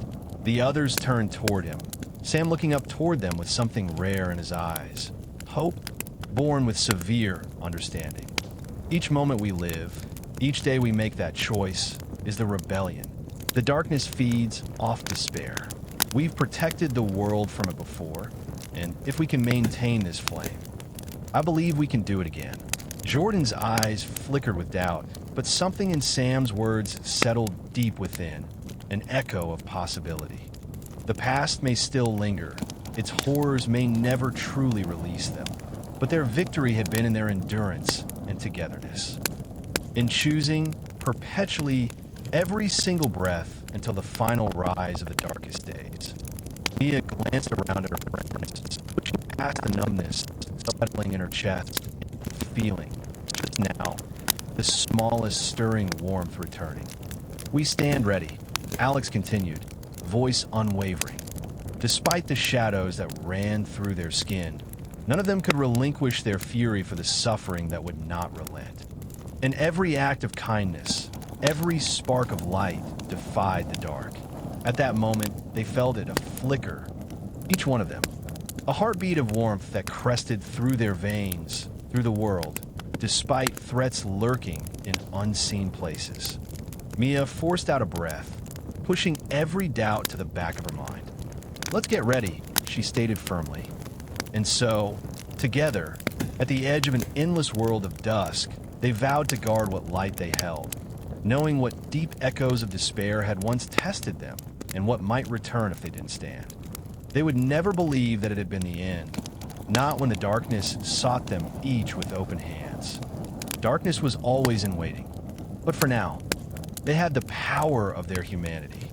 For now, beyond haunting echoes and ancient curses, they had vowed to endure. For 17 seconds, the storm's fury had subsided, leaving behind a fragile calm and a landscape forever altered by its passage. In the gentle light of early morning, the survivors, Mia, Alex, Sam, and Jordan, returned to the clearing beneath the ancient willow, where the mirror once whispered its warnings. The ground was soft with dew, and the remnants of last night's rain glistened like scattered jewels among fallen leaves. Yet as they approached, they sensed that the relic they had unearthed was far from dormant. Mia knelt before the antique mirror, its ornate frame still aglow with a subtle luminescence. Her fingertips brushed over the delicate carvings, vines, anguished faces, and cryptic sigils that had echoed the sorrow of Ashford Asylum. The mirror's surface, now unervingly still, held images that fluttered at the edge of her vision. A child's forlorn gaze, the faint outline of a long-forgotten ritual, and a symbol she recognized from the asylum's forbidden records. It was as if the mirror was not merely reflecting the clearing, but also guarding a secret, a key to an ancient promise, a potential end to the curse that had haunted their every step. Alex stood watch a few paces away, his eyes fixed on the horizon where the soft blush of dawn met a lingering, bruised sky. He felt the weight of the past and the uncertainty of the future in every measured breath. Though the storm had washed away the immediate threat, its echoes reverberated in the tremor of the earth and in the hollow spaces of his memories. He could sense that the darkness was not vanquished, but merely retreating, biding its time until the light might waver again. Nearby, Sam and Jordan joined the circle, their arms laden with ancient texts and faded maps salvaged from the town's forgotten archives. The brittle pages they carried were filled with notes and incantations penned in a language that danced on the edge of myth and reality. Sam's voice, quiet but resolute, broke the silence. "We're not finished," he murmured. "The mirror has revealed a symbol, the unbroken seal. Legend tells us that it is possible to mend the rift between light and shadow, but the ritual demands more than mere recitation of ancient words. It calls for relics, for sacrifice, and above all, for unity of purpose." Jordan nodded, his gaze drifting over the faded sketches and annotations in a crumbling ledger they'd found in the library's depths. "There's a ritual described here," he said, tracing a faded line with his fingertip. "A convergence of energies at the stroke of midnight, when the sky is unburdened by storm clouds and the barrier between worlds is at its thinnest. It speaks of a final act, a sealing of the breach that has allowed the darkness to seep through. With heavy hearts and determined spirits, the survivors resolved to undertake this final, perilous step. Their research had led them to the ancient library, a forgotten relic of collective memory hidden within the winding alleys of their town. There, amidst towering shelves of dust-laden tomes and whispered histories, they unearthed the ritual's true blueprint. A leather-bound ledger detailed the precise arrangement of relics. A shard of obsidian forged in an age of superstition. A candle fashioned from the wax of a venerable, long-extinguished flame, and a medallion bearing the same intricate symbols that had haunted their visions. As dusk descended with a quiet majesty, the group reconvened at the Willow's clearing. The mirror was gently placed upon a stone pedestal that had once been part of an ancient monument, a relic now imbued with the dual forces of sorrow and hope. Under a canopy of deep indigo and scattered stars, they arranged the relics in a circle around the mirror. Every object pulsed with latent power, as if yearning for the moment when the ancient rite would bring them to life once more. At the stroke of midnight, a hush fell over the clearing. The survivors joined hands, forming an unbroken circle, their eyes alight with both trepidation and determination. Alex took a deep breath as Sam unfurled the brittle scroll, and his steady voice began to chant the incantation, a haunting cadence that intertwined with the nocturnal whispers of the wind. The candle's flame danced against the dark, and the medallion glowed softly, as though echoing the heartbeat of a long-forgotten promise. For an agonizing moment, the mirror's surface shimmered, and the relics vibrated in unison. In its depths, visions cascaded, a torrent of memories both sorrowful and luminous. Faces of the past emerged, entwined with scenes of despair and hope, and the ancient symbol, the unbroken seal, burned bright as a guiding star. It was as if the mirror had become a portal, offering them a glimpse of a future where the relentless cycle of darkness might finally be halted. Then, as if answering the final syllable of their incantation, the mirror erupted in a burst of radiant light that washed over the clearing, suffusing every soul present with a warmth that defied the night's chill. The energy surged outward in a wave, dissolving the lingering shadows and mending the delicate fabric between realms.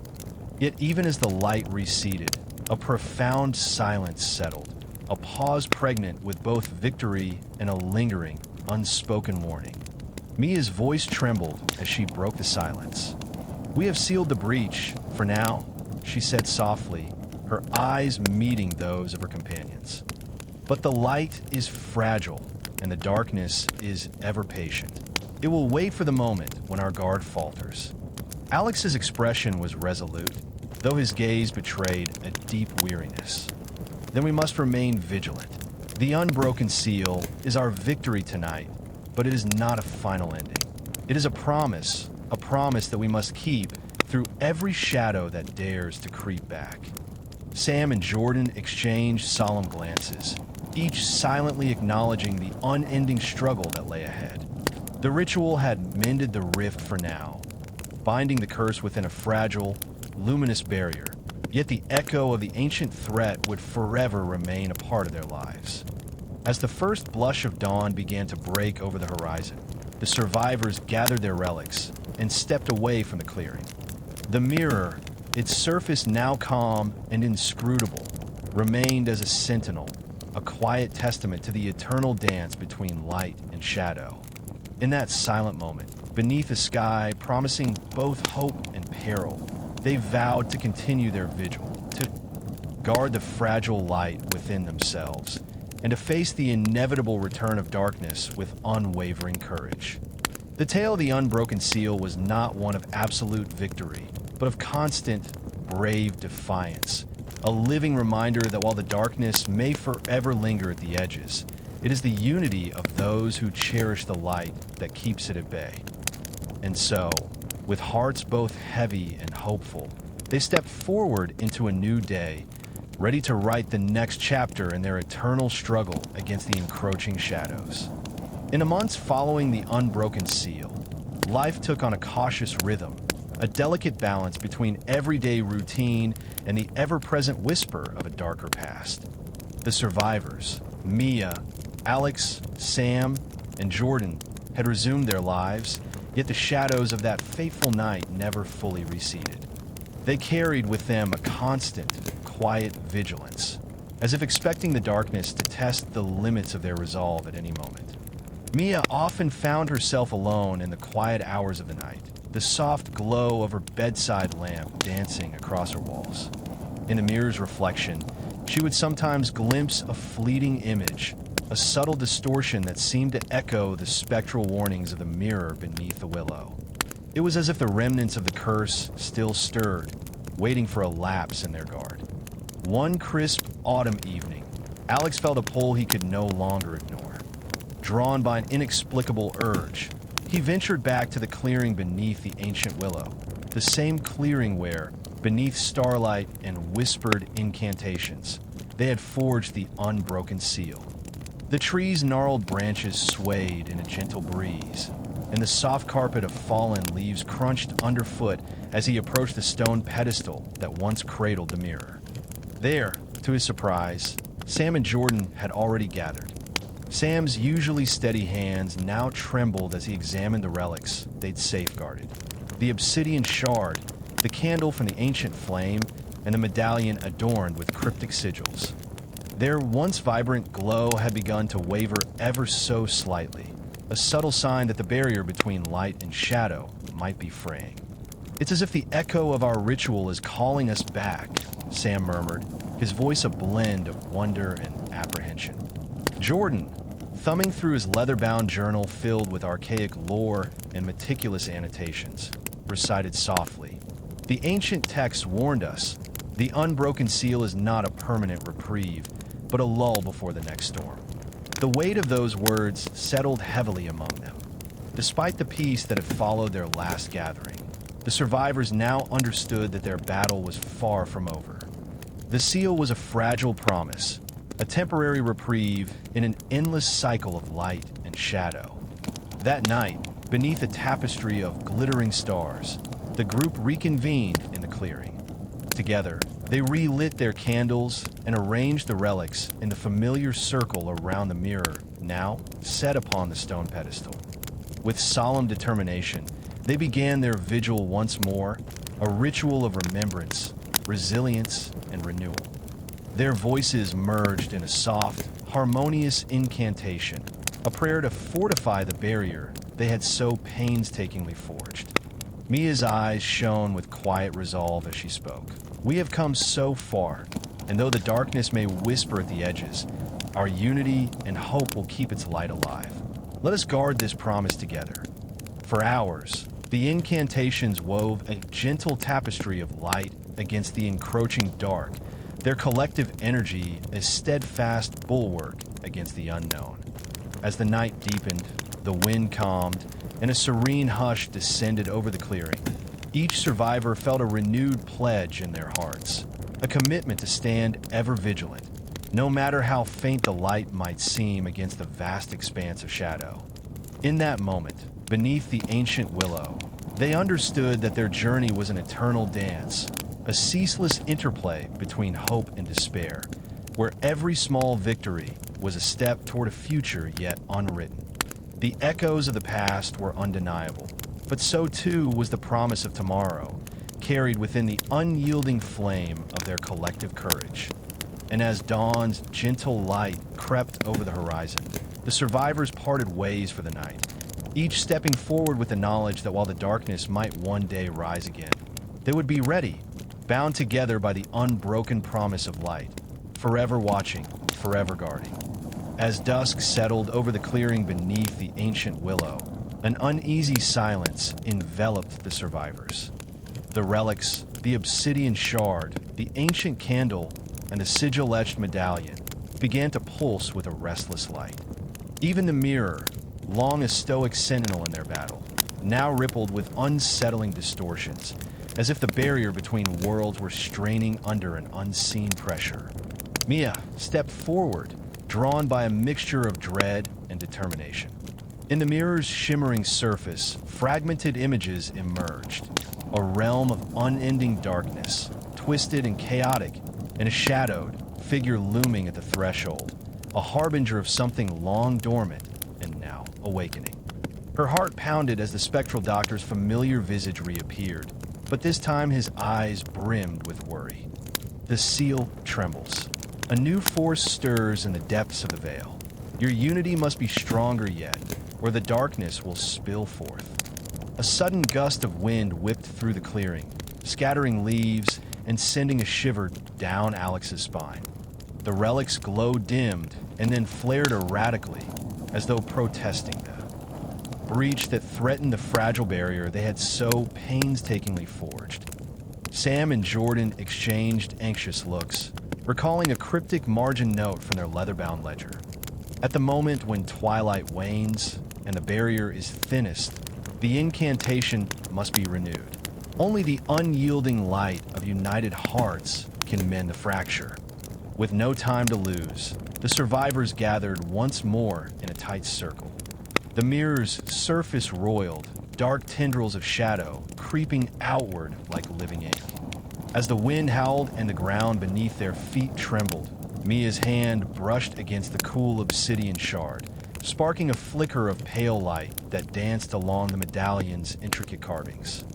In unison, their voices rose in a determined chant, a reawakening of the ancient incantation. The sound wove through the chill night air, merging with the rhythmic pulse of the relics. The mirror shuddered violently, and for a breathless moment, reality itself seemed to splinter. A sinuous tendril of darkness snaked from the mirror and, with alarming speed, latched onto Mia's wrist.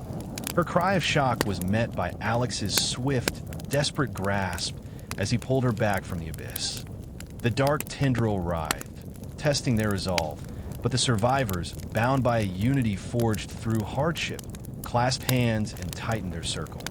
Their collective will surged, a tangible force of light that radiated outward, pushing back the encroaching darkness.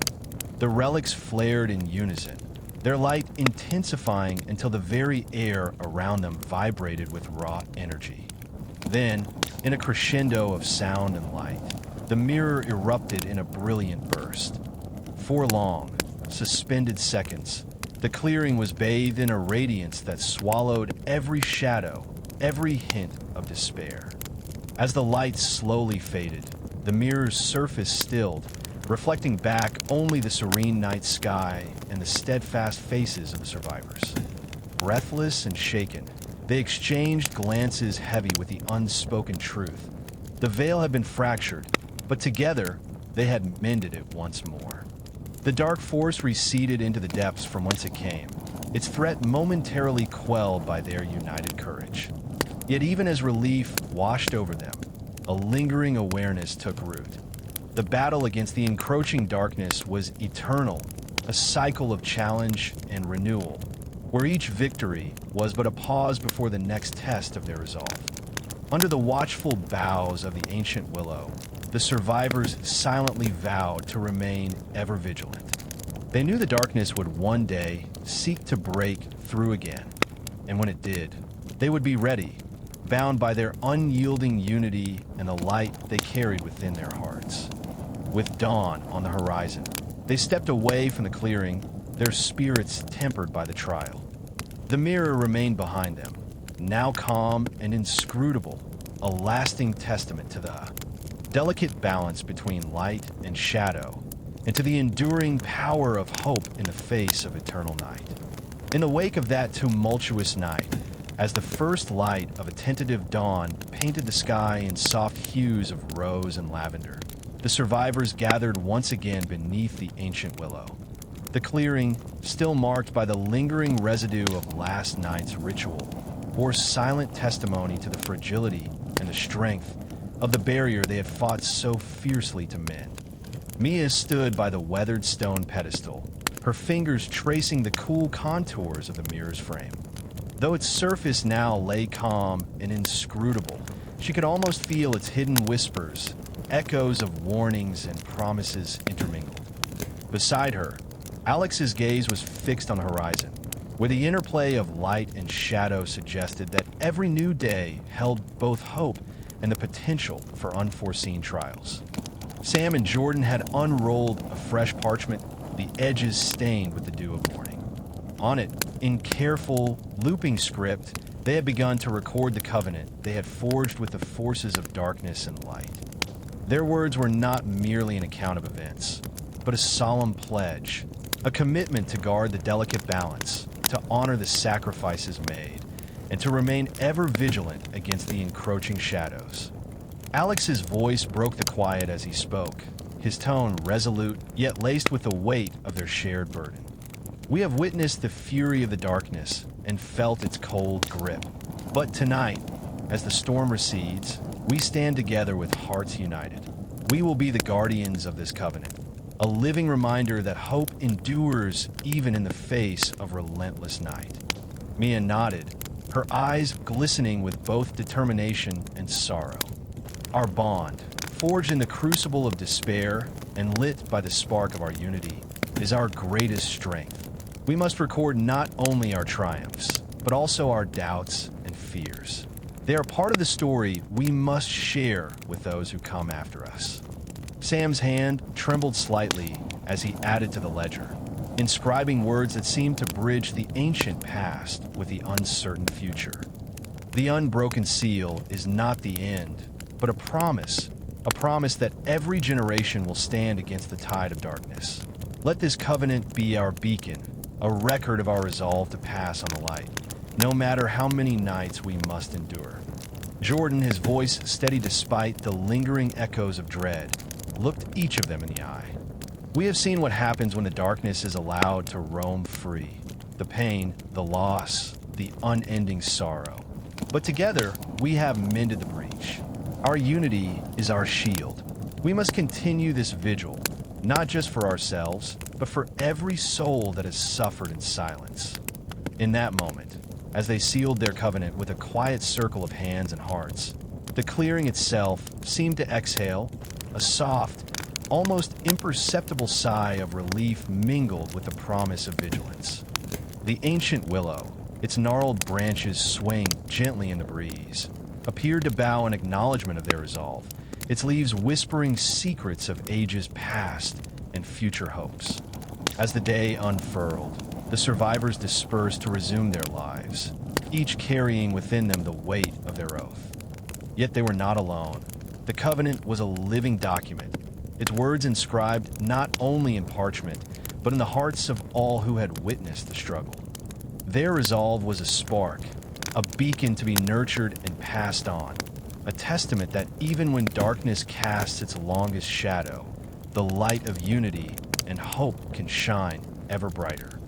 In the quiet moments of twilight to come, when the veil between worlds thins and the echoes of ancient sorrow stir anew, they would reconvene.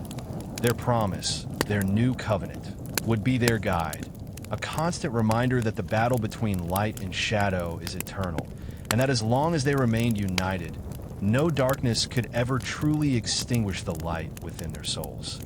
In the quiet hours of twilight, as the last embers of the covenant's light flickered against the encroaching dark, an unsettling chill crept into the clearing beneath the ancient willow. The mirror, once calm and reflective, began to shudder with imperceptible tremors, its surface rippling as if stirred by unseen forces. Whispers, soft and sorrowful, carried on a cold wind, murmured of forgotten promises and impending trials. The survivors, ever vigilant, sensed that the delicate balance they had fought so hard to secure was, once again, under threat. Mia was the first to notice the change. Late one evening, as she returned to the clearing to reaffirm their pact, she found that the stone pedestal now bore a faint, newly inscribed sigil, a pattern of interwoven light and shadow that pulsed with a quiet urgency. Alex joined her moments later, his eyes scanning the darkened mirror. "It's as if the seal is speaking," he murmured, his voice low and measured. Sam and Jordan arrived soon after, their expressions etched with concern as they gathered around the relics. Together, they studied the shifting symbols and the spectral echoes that danced along the mirror's surface, realizing that the barrier they had forged was not a final victory, but a living covenant, constantly tested by the relentless pull of the darkness. A mysterious presence seemed to hover just beyond the edge of their vision, a shadow that moved against the dying light, its shape indistinct yet familiar, as if it carried the weight of every soul the darkness had claimed. The wind brought with it an ancient lament, a sorrowful dirge echoing from the depths of memory, warning that the time of reckoning was drawing near. The survivors exchanged determined glances, understanding that their covenant demanded renewal and vigilance. They resolved to decipher the new sigil and its message, gathering their ancient.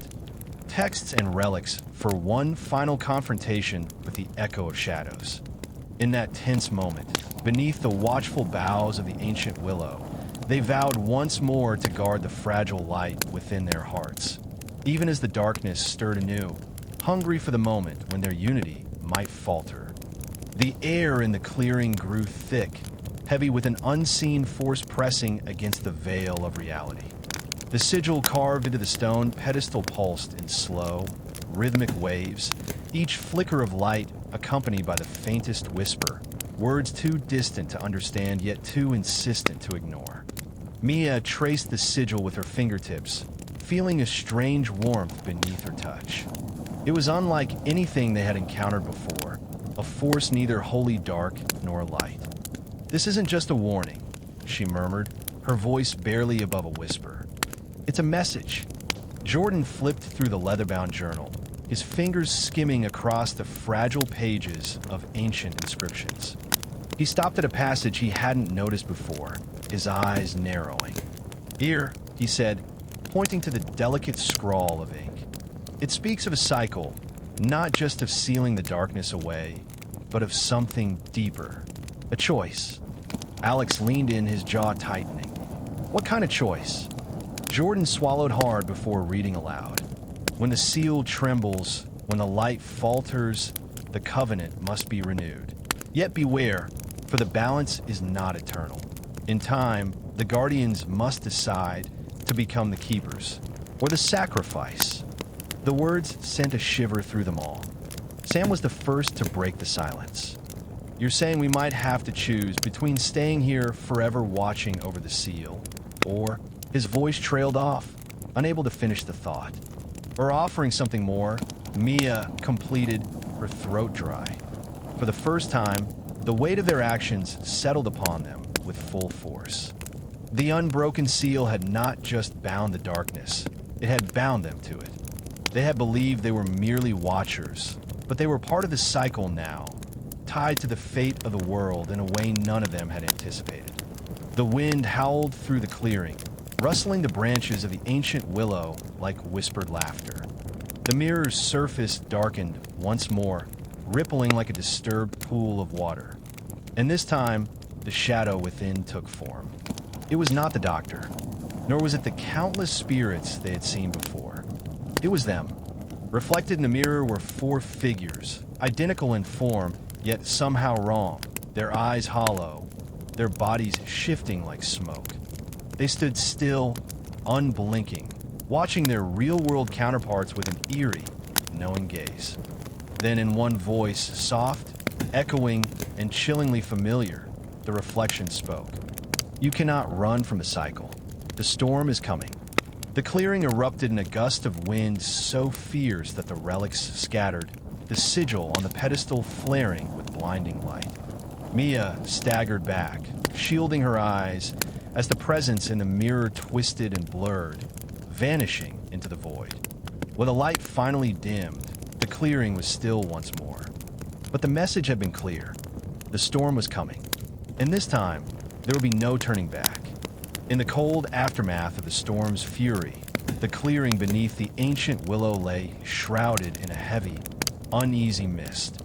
The survivors, Mia, Alex, Sam, and Jordan, gathered in a silent circle around the stone pedestal, their hearts still pounding with the memory of the mirror's dire warning. The words of their reflected selves, the ominous promise of choice, echoed in the night. "You cannot run from the cycle. The storm is coming." Huddled beneath the swaying boughs, they spoke in hushed tones, their voices barely rising above the soft rustle of leaves.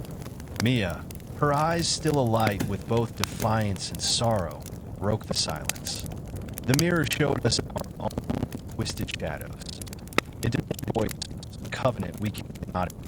We must decide whether to remain bound as eternal guardians or offer ourselves as the sacrifice to fortify the seal." Alex's gaze was distant as he recalled the chilling vision. "I feel the weight of that decision pressing upon us. If we choose to be the keepers, our lives will be forever intertwined with this curse. But if one of us sacrifices a part of our essence, Our light may merge with the seal to hold the darkness at bay, even if only for a time. Sam carefully unrolled a fragile page from their ledger, its ink a testament to ancient lore. The texts speak of a ritual, a final, transformative ceremony during the next full moon. It is said that when the veil is thinnest, the guardians must stand together, share their light, and if fate decrees, let one among them bear the ultimate cost. Jordan's voice was steady but tinged with apprehension. We have come too far to let fear rule us now. Our unity has already mended the breach once, and we must trust that the bond we share can carry us through what is to come. But the question remains, who among us will, if any, be called to sacrifice? They spent long hours in debate beneath the whispering willow, each recounting memories of the night when a mirror first revealed its ominous promise. Ideas wove through their conversation like the chill wind, some proposing a shared ritual where each would offer a fragment of their essence, others whispering that one might be singled out by the darkness itself through a vision or an inexplicable pull. Finally, with heavy hearts and resolute determination, they reached a fragile consensus. Under the next full moon, they would gather here once more for a ritual, a vigil of unity and choice.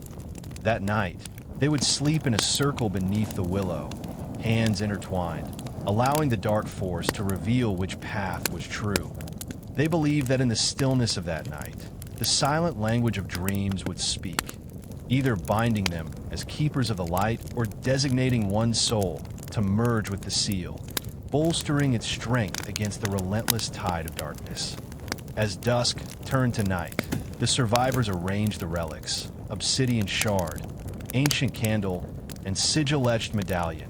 In the circle's center, a beacon of fragile hope against the encroaching gloom. Their eyes met one another's, each glance laden with the burden of destiny and the unyielding spark of defiance. In that charged moment, they vowed silently that no matter the outcome, they would face the coming storm together. The clearing fell into a deep, expectant silence as they settled into their vigil.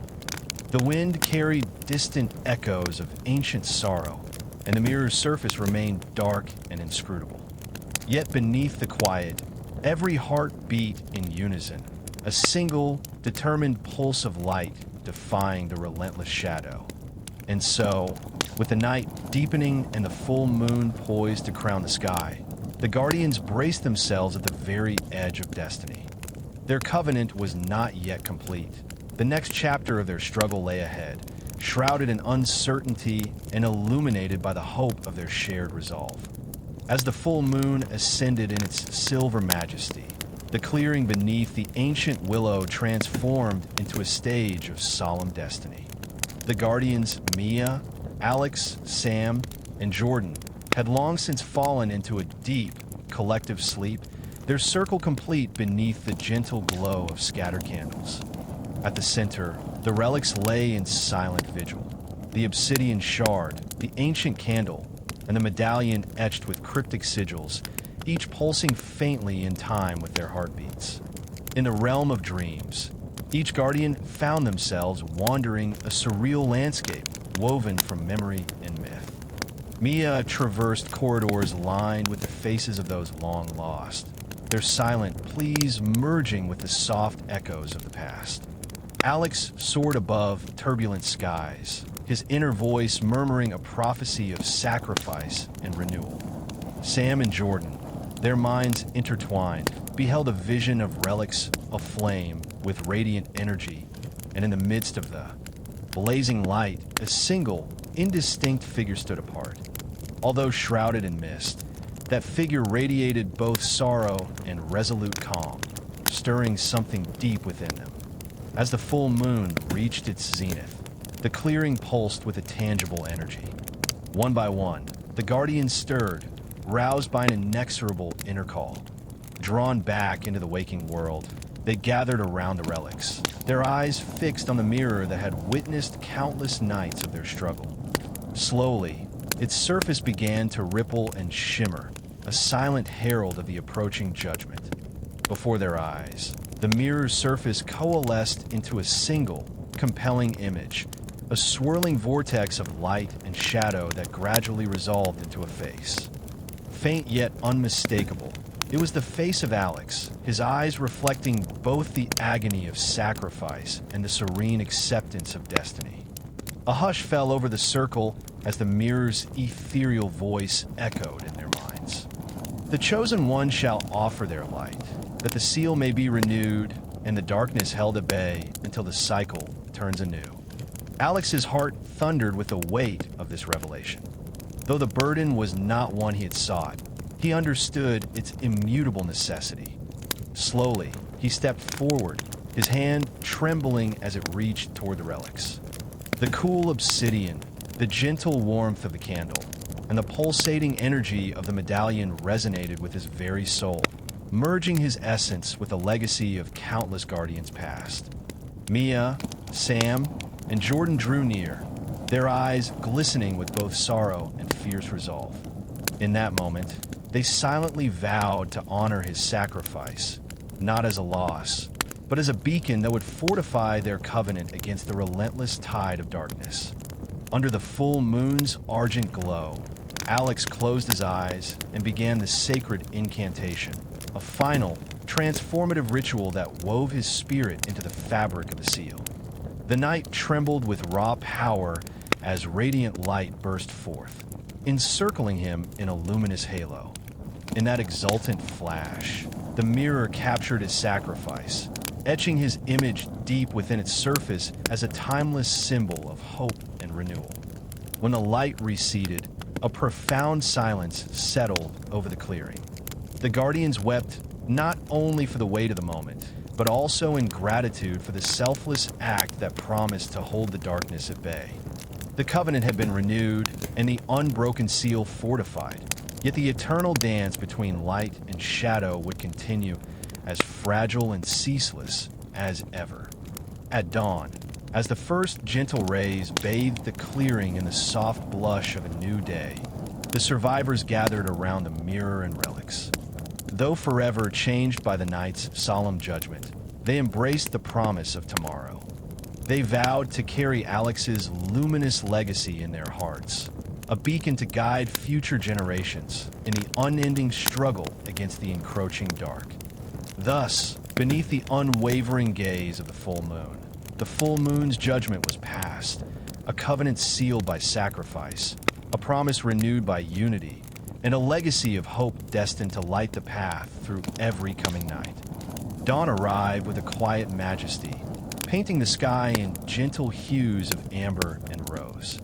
In the clearing beneath the ancient willow, the survivors, Mia, Sam, and Jordan, gathered around the stone pedestal where the mirror still shone softly. Alex's luminous sacrifice, now forever etched into the mirror's depths, served as a beacon of hope amid the lingering shadows. The air was hushed as they recalled the events of that fateful night. Mia's eyes, glistening with both grief and determination, swept over the relics, the obsidian shard, the ancient candle, and the medallion, and then to the mirror, which now held a steady, warm glow reminiscent of a star in perpetual twilight.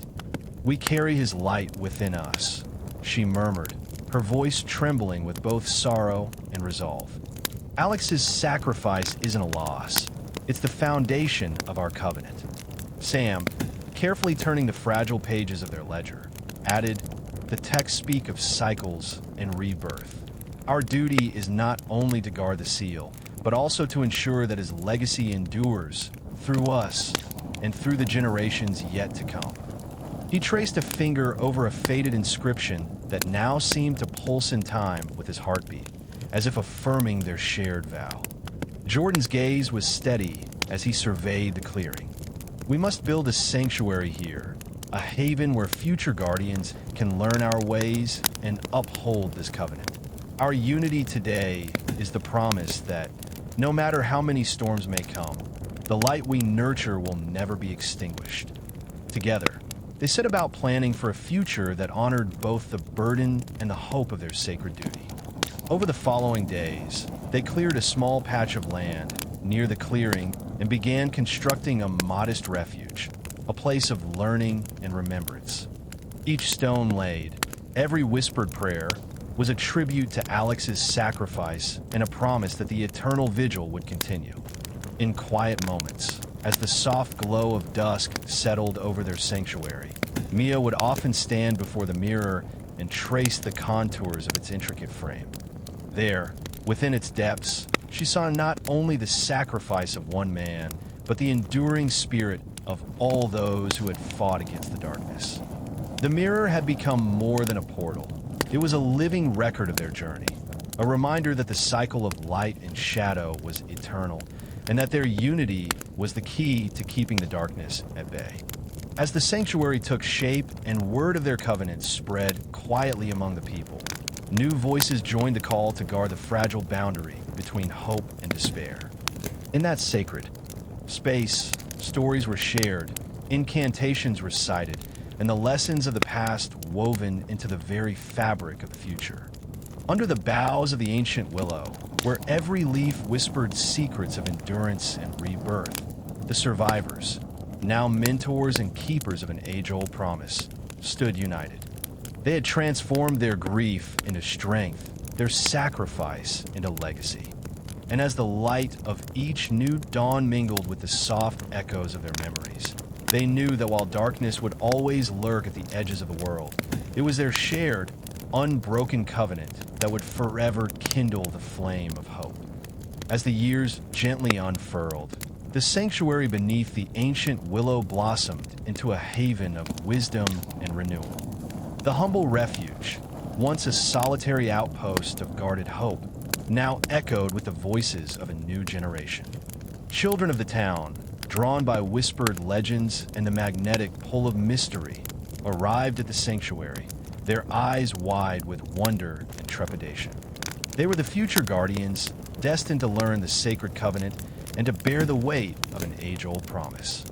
Mia, now regarded as the senior keeper, walked slowly along the stone paths lined with wildflowers and memories. Each step resonated with the legacy of sacrifice and resilience, the luminous imprint of Alex, whose sacrifice had kindled the eternal flame of hope.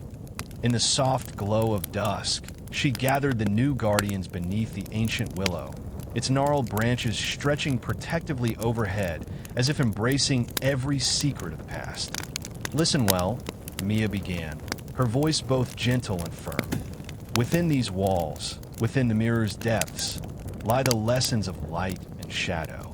Alex's sacrifice was not the end, but the beginning of a sacred trust, one that you must now learn to honor." Her words wove through the crisp autumn air, mingling with the rustle of fallen leaves and the distant murmur of a life reborn. In a nearby chamber, Sam and Jordan carefully unrolled brittle manuscripts and time-worn scrolls, their faded ink chronicling the eternal struggle between darkness and light. They spoke in hushed tones of ancient incantations and rituals, of cycles that had recurred through the ages. Their aim was clear: to impart the wisdom of the covenant so that the new guardians might stand steadfast when the night grew darkest.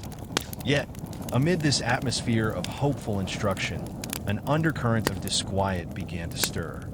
Late one evening, as the full moon ascended in its silver splendor, the mirror, a silent sentinel mounted on its venerable pedestal, started to flicker with an unfamiliar, uneasy hue. Its surface, long a beacon of tempered radiance, now danced with sporadic ripples that hinted at a disturbance beyond mortal ken. A chill wind swept through the sanctuary, carrying with it soft, almost imperceptible whispers from the depths of the forest. Those who tended the sacred space exchanged wary glances as the relics, the obsidian shard, the ancient candle, and the sigil-etched medallion began to emit a faint, pulsating glow. The new guardians, gathered for their inaugural vigil under the full moon, huddled close in the flickering candlelight. Their youthful faces, alight with both curiosity and apprehension, mirrored the solemnity of the moment. In that charged silence, the mirror's surface stilled before transforming into a canvas of spectral visions. Shadows coalesced into images, a tempest of swirling darkness, more potent than any seen before, and a solitary figure emerging from the depths, a presence that bore a stern warning in its hollow eyes. The vision spoke, not in words, but in the language of primordial emotion, a silent admonition that the delicate balance they had fought to uphold was once again imperiled. Mia's heart clenched as she recognized the portent. "The covenant trembles," she murmured, her voice barely audible over the rustling of the willow's leaves. "A new force, perhaps even more formidable than before, stirs at the edge of our light." Sam and Jordan exchanged grave looks, their minds racing through the ancient text for clues and countermagic. Outside the sanctuary, the forest seemed to breathe with anticipation. The wind carried echoes of a distant storm, a prelude to a tempest that might shatter the fragile equilibrium. The new guardians, though young and untested, felt the gravity of the moment settling upon their shoulders. They gathered around the mirror, hands clasped tightly in unity, a silent pledge that they would stand as the bulwark against the resurgent darkness. That night, as the full moon cast its ethereal glow upon the clearing, the voices of the new guardians rose in a cautious chorus, a modern incantation woven with ancient words, a plea for guidance and strength. The relics blazed with a radiant light that pulsed in synchrony with their hearts, while the mirrors shimmered with an intensity that defied explanation. In that climactic moment, it became clear the cycle was poised to renew itself, and a legacy of sacrifice, unity, and unyielding hope would once again be called upon. For now, the storm remained distant, its promise lingering on the horizon. Yet beneath the steadfast gaze of the ancient willow and the watchful eyes of the mirror, the new guardians embraced their destiny. They had been chosen not merely to inherit a covenant, but to breathe new life into it, to be the beacon that would light the way through the shadows of tomorrow. And so, under the vigilant eyes of the past and the uncertain glow of the future, the sanctuary's legacy endured, a testament to the eternal dance between light and darkness, and to the indomitable spirit of those who dared to stand as guardians of hope. A heavy silence settled over the sanctuary as the new guardians absorbed the portent of the flickering mirror. That night, beneath a sky streaked with the electric promise of an oncoming storm, the ancient willow shuddered with the wind's lament, a sound that seemed to foretell more than just a change in the weather. The relics glowed with an urgent, pulsing light, each beat echoing the anxious thrum of young hearts burdened with a legacy beyond their years. In the gathering darkness, Mia led the new guardians into the central chamber of the sanctuary, a modest hall lined with weathered stone and illuminated by soft, trembling candlelight. Here, amid shelves filled with fragile manuscripts and scrolls that whispered of ancient rites, the elders revealed the lore of a phenomenon long prophesied, the Tempest's Call. It was said that when the darkness stirred with renewed ferocity, it would manifest as a wild, unbridled force that sought to fracture the unbroken seal once more, threatening to plunge the world into ceaseless night.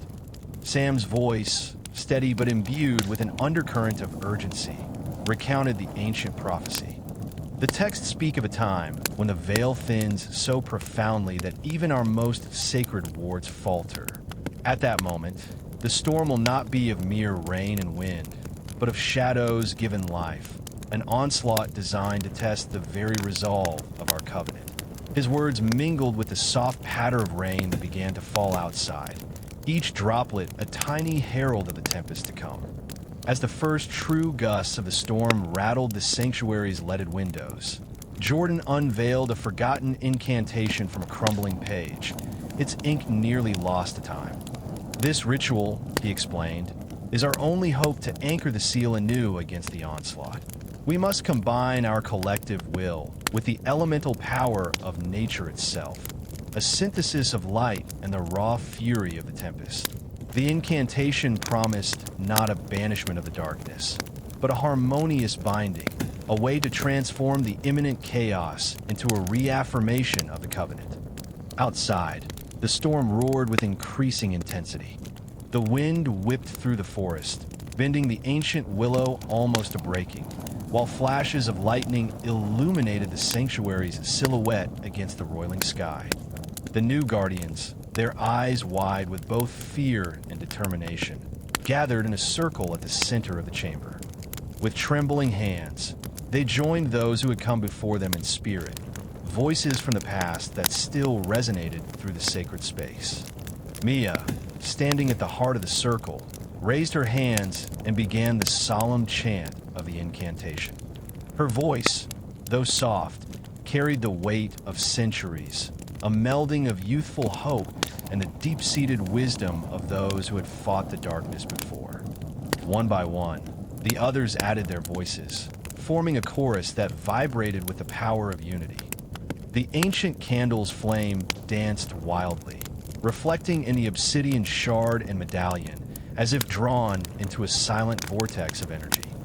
As the incantation reached its crescendo, a tremendous flash of lightning split the night, and the mirror above the altar erupted in a burst of spectral brilliance. For a suspended heartbeat, the boundaries between the sanctuary and the storm blurred, the elemental fury outside intermingling with the mystical energies within. In that breathtaking moment, the Guardians felt the full force of the Tempest's call, as if the very sky were challenging their resolve. The ritual's energy surged like a tidal wave, coursing through every stone and every soul in the sanctuary. The new Guardians closed their eyes, surrendering to the union of their light with the wild, untamed power of the storm. When the light finally subsided, a calm, resolute silence fell over the hall. The mirror now glowed with a steady, reassuring light, a visible testament to their successful binding of the chaos. Outside, the storm began to ease, the howls of wind gradually softening into a gentle murmur, as if even nature acknowledged the strength of their covenant. In that quiet aftermath, as the first fragile rays of dawn crept over the horizon, the new Guardians knew that the Tempest Call had not broken their seal. It had transformed it. Their unity, forged in the crucible of a raging storm, would now serve as a beacon for all who would come after, a promise that even the fiercest darkness could be met with the indomitable light of hope. Thus, beneath the ancient willow and within the hallowed walls of their sanctuary, the legacy of the Covenant was renewed. The Tempest had come and been met, and those shadows would forever seek to challenge the light. The Guardians had proven that unity and courage could bind even the wildest storm. In the hushed light of early morning, the sanctuary emerged from the remnants of the storm like a beacon reborn. The tempest had passed, but its echo lingered in every damp stone and trembling leaf.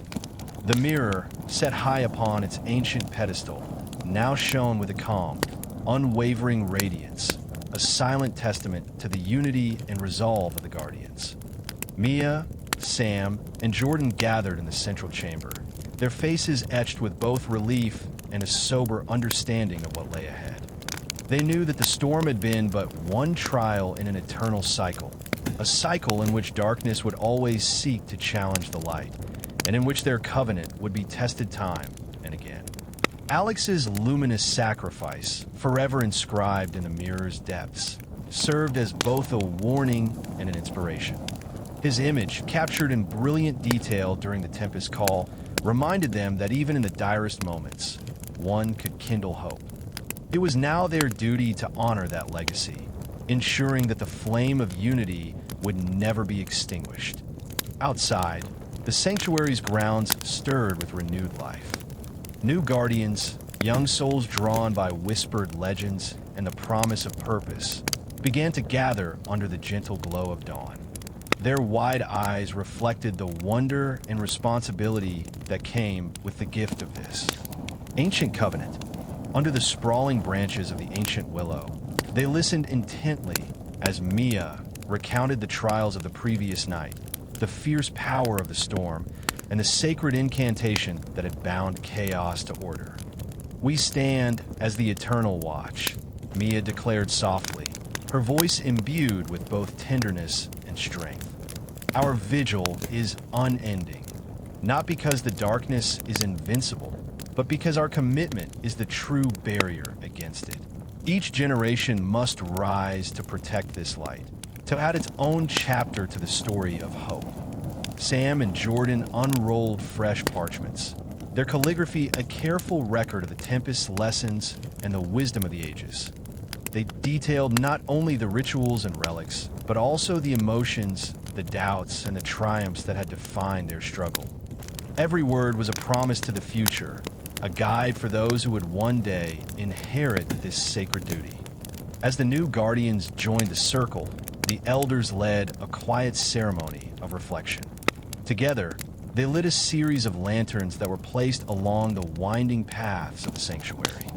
Each lantern represented a vow, a commitment to remain ever vigilant, to stand as a bulwark against the inevitable return of shadow. The soft flicker of light danced in the morning breeze, mingling with the murmur of the ancient willow, as if in conversation with the spirits of the past. In that serene moment, the mirror's surface rippled once more, not with ominous warnings, but with gentle affirmations, a subtle reminder that while darkness may test them again, the strength of their unified hearts would always prevail. The Guardians understood that their covenant was not a finite ritual, but an ever-evolving pact between generations, a living, breathing promise to keep the balance between light and shadow. With the dawn casting a golden glow over the sanctuary, the Guardians stepped forward into a future filled with both challenge and hope. They had weathered the storm and emerged with hearts emboldened and spirits intertwined. And as they looked out across the land, they saw not just a place scarred by ancient battles, but a horizon brimming with the promise of renewal, where every new day was a testament to the unyielding power of unity and the eternal vigil of those who dared to stand against the night. In the soft, radiant light of a new morning, the sanctuary stirred with a gentle energy that hinted at change beyond its familiar walls. A cool breeze danced through the garden, carrying whispers of far-off places, a murmur of untold stories and ancient secrets that reached even the venerable willow. The mirror, ever the silent oracle of their covenant, now occasionally flickered with distant images, sweeping landscapes, shadowed ruins, and glimmers of light that shimmered like hope in lands unknown. It was as though the mirror itself beckoned them to look beyond the sanctuary, urging them to embrace a destiny that spanned wider horizons. Within the great hall of the sanctuary, its stone walls lined with manuscripts chronicling generations of guardians, Mia, Sam, and Jordan gathered with a new council of guardians. They had long tended the flame of unity and vigil, yet now a delicate restlessness pervaded their hearts. A weathered parchment, delivered by a mysterious traveler from a distant region, lay unfurled on the ancient oak table. Its script, flowing with the wisdom of a forgotten age, spoke of an awakening in lands far to the east, a convergence of dark forces that threatened not only those distant realms, but also the intricate network of covenants that safeguarded the balance between light and shadow. Mia's eyes swept over the parchment, her voice low and measured as she read aloud. In the lands where the sun meets the endless sea, a force stirs, a darkness that seeks to unravel the bonds of ancient light. Heed this call, guardians of the eternal vigil, and let your unity guide you beyond the confines of home. Her words hung in the air like a solemn promise, echoing in the silent spaces of the hall. Sam's finger traced the delicate ink as he recalled lore from the ancient world. It was never meant to be static, but part of a tapestry that connected distant souls united by hope. This letter, he observed, is a reminder that our vigil is but one strand in a greater web of light. There are other sanctuaries, other guardians, who may be in peril. Our unity must extend to them, for only together can we ensure that the darkness does not gain the upper hand. Jordan nodded, his gaze fixed on the mirror as it shimmered with enigmatic visions of distant lands. The mirror has always been our guide, and now its images speak of a calling beyond our own refuge. The horizon beckons us to forge new alliances, to send a delegation and share our light with those who stand against the coming shadow. His voice carried both caution and hope, the same hope that had sustained them through countless trials. After hours of quiet deliberation, whispered conversations punctuated by the gentle rustle of turning pages and the distant murmur of the wind, the council reached a solemn decision. A small, dedicated group of the newest guardians would embark on a pilgrimage beyond the sanctuary's borders. Their mission: to seek out the other covenants, to share the wisdom of the eternal vigil, and to learn from ancient allies whose struggles mirrored their own. In doing so, they would not only reinforce the bonds of light across the lands, but also ensure that the legacy of sacrifice and unity, epitomized by Alex's luminous gift, would endure and flourish. On the eve of their departure, the sanctuary glowed with a bittersweet radiance. Under the sprawling canopy of the ancient willow, the assembled guardians joined hands in a final circle. Mia, standing at the center, spoke with a quiet conviction that resonated in every heart present. Let our journey be a testament to the enduring power of unity. Though the horizon is vast and the challenges many, we carry within us the light of all who came before and the promise of all who will come after. Her words, both a benediction and a call to arms, stirred the souls of the young guardians who now looked to her as a beacon of courage. With the first light of dawn breaking over the distant hills, the chosen delegation stepped beyond the familiar walls of the sanctuary. They carried with them the sacred relics, the obsidian shard, the ancient candle, the sigil-etched medallion, and the eternal flame of their covenant. As they embarked on their journey, the mirror's steady glow followed them, a quiet promise that the bond of light and unity would stretch across continents, uniting disparate souls against the encroaching darkness. Thus, with hearts buoyed by hope and the weight of responsibility intermingled, the Guardians ventured forth into a future that was as uncertain as it was full of promise. The horizon beckoned with the promise of new alliances, of challenges to overcome and victories to be shared, a living reminder that the eternal vigil was not confined to one sanctuary, but was a beacon for all those who dare to stand against the night. The dawn after their solemn farewell shimmered with promise as the delegation of new guardians set forth from the sanctuary. Beyond the protective embrace of the ancient willow and the hallowed walls that had long sheltered their covenant, a vast world beckoned, a land painted with the hues of mystery and challenge. With the sacred relics carefully secured and the mirror's steady glow imprinted in their hearts, they embarked on a journey into territories uncharted by those of their order. As they traveled along winding paths through mist-shrouded forests and over rugged hills, each step was imbued with a sense of both wonder and trepidation. The group moved as one, a quiet band of determined souls united by the light of their shared legacy.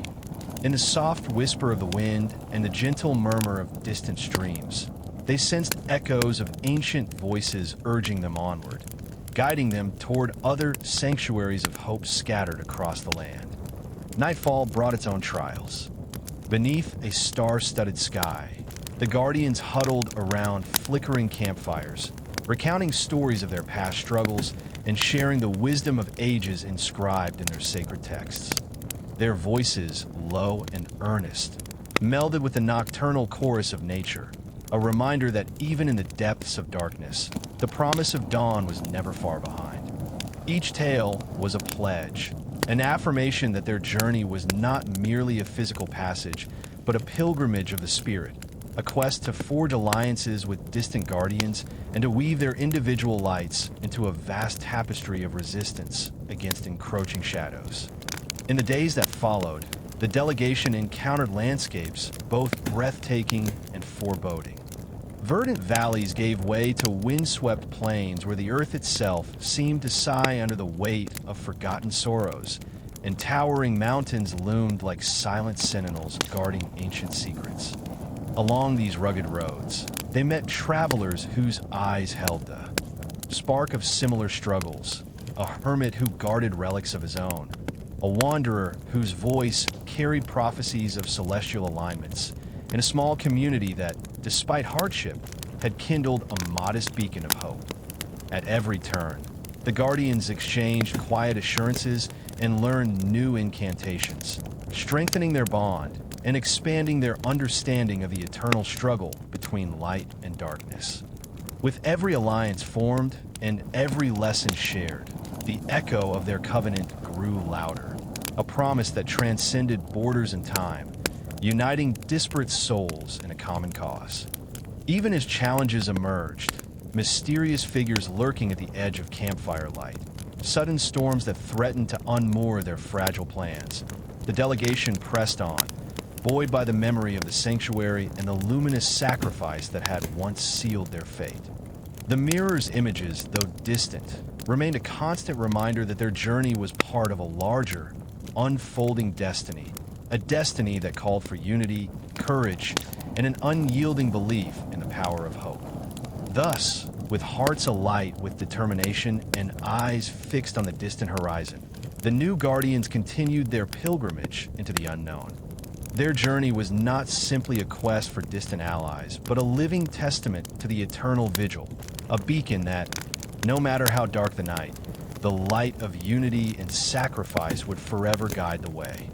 In the fading glow of twilight, the delegation pressed onward through lands both wild and mysterious. Their journey, which had carried them far from the sanctuary's familiar embrace, now led them to a forgotten valley where ancient stone structures jutted from the earth like silent sentinels.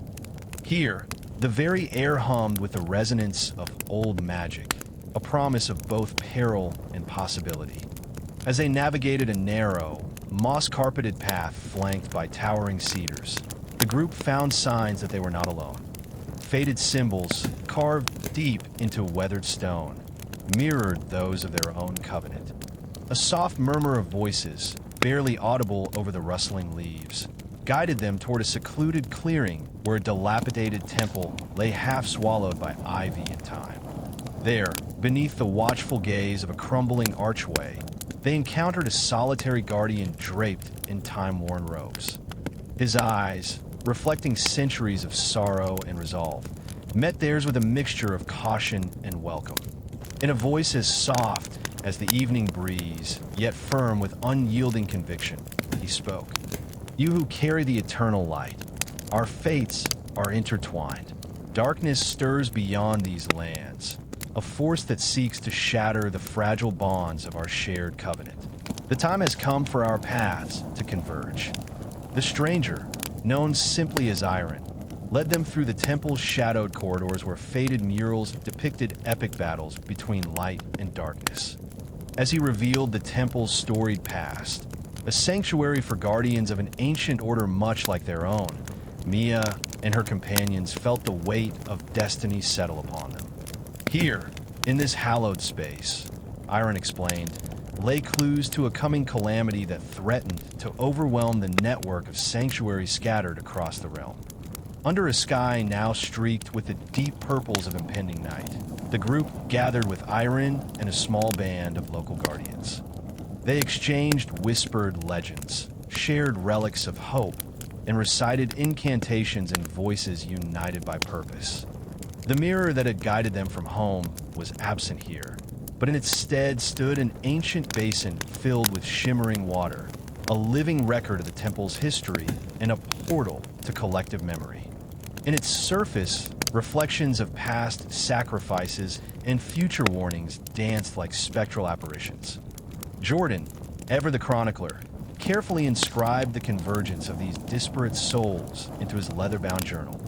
Sam, his fingers brushing over the basin's cool, rippling surface, discerned faint symbols echoing their own covenant, proof that the same ancient force bound all guardians, regardless of where they stood.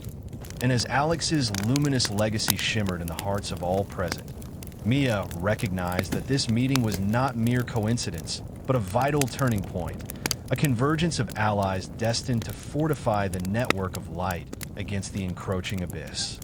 Iron's solemn gaze swept over the assembled guardians. Together, We shall weave our strength as one, he intoned. For in unity, our light will not only endure, but become a beacon to repel the coming darkness. The coming trials will test us, but the convergence of our vows shall be the shield that holds back the night. As the first stars appeared overhead, the guardians, old and new, joined hands in a silent pledge. In that moment of shared resolve, the valley pulsed with a renewed promise, a promise that their combined light would stretch across distant horizons, uniting sanctuaries and kindred spirits in the eternal struggle against shadow. Thus, beneath the ancient sky and amidst the whispers of forgotten lore, the convergence of allies marked the dawn of a new chapter. A chapter in which the unity of guardians would become the bulwark against the darkness that threatened to engulf the world, and in which the legacy of hope would continue to shine ever brighter. In the quiet murmur before dawn, the valley was alive with urgency. The alliance forged in the ancient temple now faced a stark omen. Far to the west, beneath a bruised twilight sky, an unnatural eclipse began to settle over the rugged highlands. Its dark silhouette loomed ominously, a portent that the encroaching darkness was stirring with renewed ferocity. Iron, standing at the center of the gathered guardians, raised his weathered hands as if to quiet the restless wind. His voice, both gentle and resolute, resonated across the clearing. The signs we have awaited are upon us. The eclipse is not merely a celestial event. It is a harbinger of the shadow that seeks to sunder our covenant. Now, we must call upon every ally in our network. We must be ready to meet this darkness head-on. Mia's eyes, deep with the memory of past sacrifices and fierce hope, scanned the assembled faces. Our unity has brought us this far, she said, her voice steady despite the tremor of anticipation. But today we must extend our circle. We call upon the distant sanctuaries, the lone guardians in forgotten strongholds, and every soul who has ever sworn to protect the light. The time has come for our collective call to arms. Across the valley, messengers began their urgent journey, riding swift, lean horses, crossing ancient forests and barren plains, to carry the call from this hallowed meeting. Back at the temple, the allied guardians pored over ancient maps and manuscripts, marking the waypoints of far-flung refuges where other orders of light had taken root. Sam traced a faded line on a brittle parchment, his finger pausing at a cluster of symbols. Here, in the Amber Woods, he noted softly, lies the fabled grove of luminous hearts, a place where guardians have long gathered to harness the power of dawn. We must send word there. Jordan, ever the scribe of their saga, carefully documented every detail. Our records will be our guide, he said, his steady hand inscribing the urgent directives into a new ledger. Every sanctuary, every alliance, must now awaken to the threat that looms over us. Let this be a chronicle of our defiance against the darkness. As the morning deepened into a day heavy with portent, the temple's inner sanctum buzzed with preparations. The guardians readied relics, incantations, and relic carriers to join the forthcoming coalition of light. The ancient basin, once a silent repository of memories, now shimmered with reflections of distant lands, places where similar battles were fought and where hope yet flickered like a stubborn flame. In the valley's open expanse, Iron led a solemn procession toward a natural amphitheater formed by craggy hills. There, under the eerie half-light of the eclipsed sun, the first contingent of allied guardians arrived. Their faces bore the wear of long struggle, yet in their eyes burned the same steadfast determination. They exchanged silent nods and greetings steeped in tradition, a language older than words, born of shared sacrifice and a mutual promise to repel the night. The convergence was profound. Guardians from sanctuaries far and wide united in that rugged clearing. Together, they recited ancient hymns and invoked incantations that had echoed through centuries. Their voices, rising as one, filled the air with a tangible force of hope and defiance. Even as the sky darkened with the eclipse's chill, Their united call pushed back against the looming dread. Mia stepped forward once more, her voice rising above the murmurs of the assembled allies. This is our call to arms, a declaration that we will not yield, that our light shall bind the darkness. Let every guardian, every keeper of hope, carry this flame into the coming battle. Together, our covenant is unbreakable. In that charged moment, as the eclipse reached its zenith and the first winds of a greater storm began to stir the ancient trees, the allied guardians forged a new pact. Their collective resolve shone as a beacon amid the gathering gloom, a promise that the eternal vigil would extend beyond one sanctuary, beyond one people. It was a call not only for defense, but for a shared future, a future in which every soul dedicated to the light would stand united against the encroaching abyss. And so, as the eclipse waned and the storm's breath whispered of trials to come, the guardians dispersed to rally their distant brethren. The call to arms had been sounded, a timeless summons echoing across the lands, binding all who dared to believe that even in the deepest darkness, the light of unity and hope would forever prevail. Under a sky thick with ominous clouds and the lingering pall of the eclipse, the allied guardians braced themselves for the onslaught. In the natural amphitheater of craggy hills, where the wind carried the scent of rain and ancient earth, a tense silence reigned. The messengers had returned with urgent tidings. Dark forces were gathering at the borders of the valley, their silhouettes coalescing into twisted shapes against the dying light. Iron, his face lined with both resolve and the weight of centuries, stepped forward and addressed the assembled guardians. The darkness advances as prophesied. We have called upon every sanctuary and every keeper of the light. Now, we must stand united and repel the encroaching shadows. His voice, resonant and calm, cut through the murmur of anxious whispers. Mia's eyes, still gleaming with the memory of past sacrifices and the fire of unwavering hope, scanned the horizon. "Look," she whispered, pointing toward a distant ridge where the murk began to stir. Faint figures, half seen, wavering like reflections in disturbed water, moved steadily closer. They are coming. As the first tendrils of darkness slithered over the hills, Sam and Jordan hurried to secure the ancient relics. Sam's steady hands clutched the obsidian shard while Jordan unfurled a weathered scroll, their combined efforts reinforcing the protective wards they had painstakingly inscribed on the temple walls. Every incantation, every whispered prayer, wove a tapestry of light intended to shield their fragile haven. The tension broke with a sudden, bone-chilling roar, a sound not of wind, but of malice made manifest. From the gloom, monstrous forms surged forth, silhouettes of contorted beings, eyes glowing with unholy fire, their shadows stretching long and dreadful across the land. In that instant, the allied guardians raised their voices in a unified chant, a hymn passed down through generations, resonating with the power of collective hope. Mia stepped to the forefront, her voice clear and unwavering. For every life touched by our light, for every soul saved by our covenant, we will not yield. Her words, like sparks in the night, ignited the hearts of those around her. The first clash was as swift as it was brutal. Arcane energy burst from the relics, intertwining with the raw determination of the Guardians. Incandescent shields of light flared up, repelling tendrils of darkness that sought to tear through their ranks. The sound of battle, a cacophony of clashing wills, shouts of defiance, and the groan of ancient magic filled the air. Iron moved among the Guardians like a steadfast pillar, his incantations reinforcing the protective wards as enemy shadows raked at the barrier. Meanwhile, Sam and Jordan coordinated the defenses, their voices merging with the rhythmic cadence of the sacred chants. Each Guardian fought with the conviction that their unity was the true weapon against the night.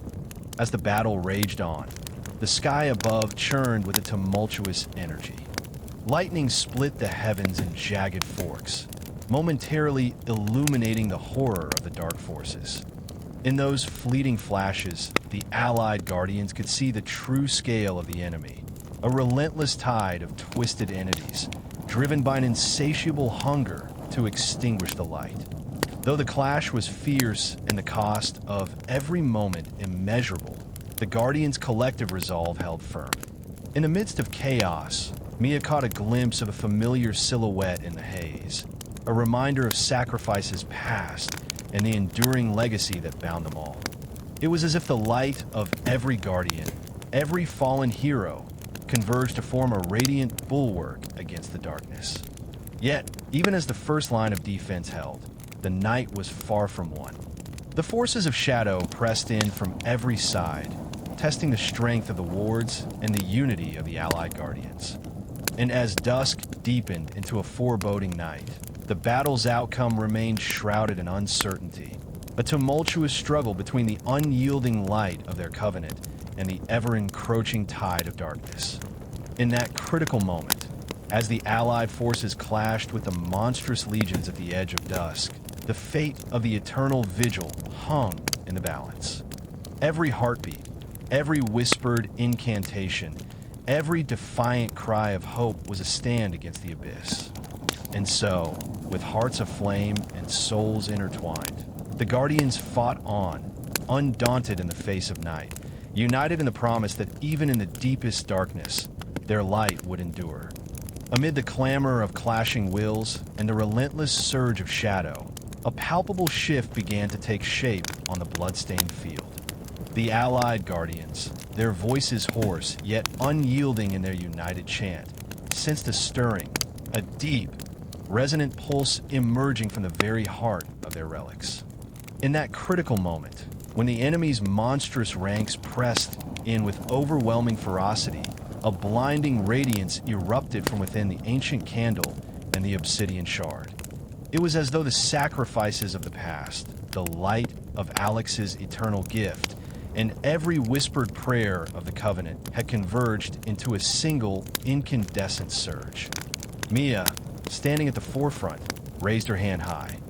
"Let our hearts be our weapons," she cried, her voice cutting through the tumult like a clarion call. Around her, the Guardians found renewed vigor.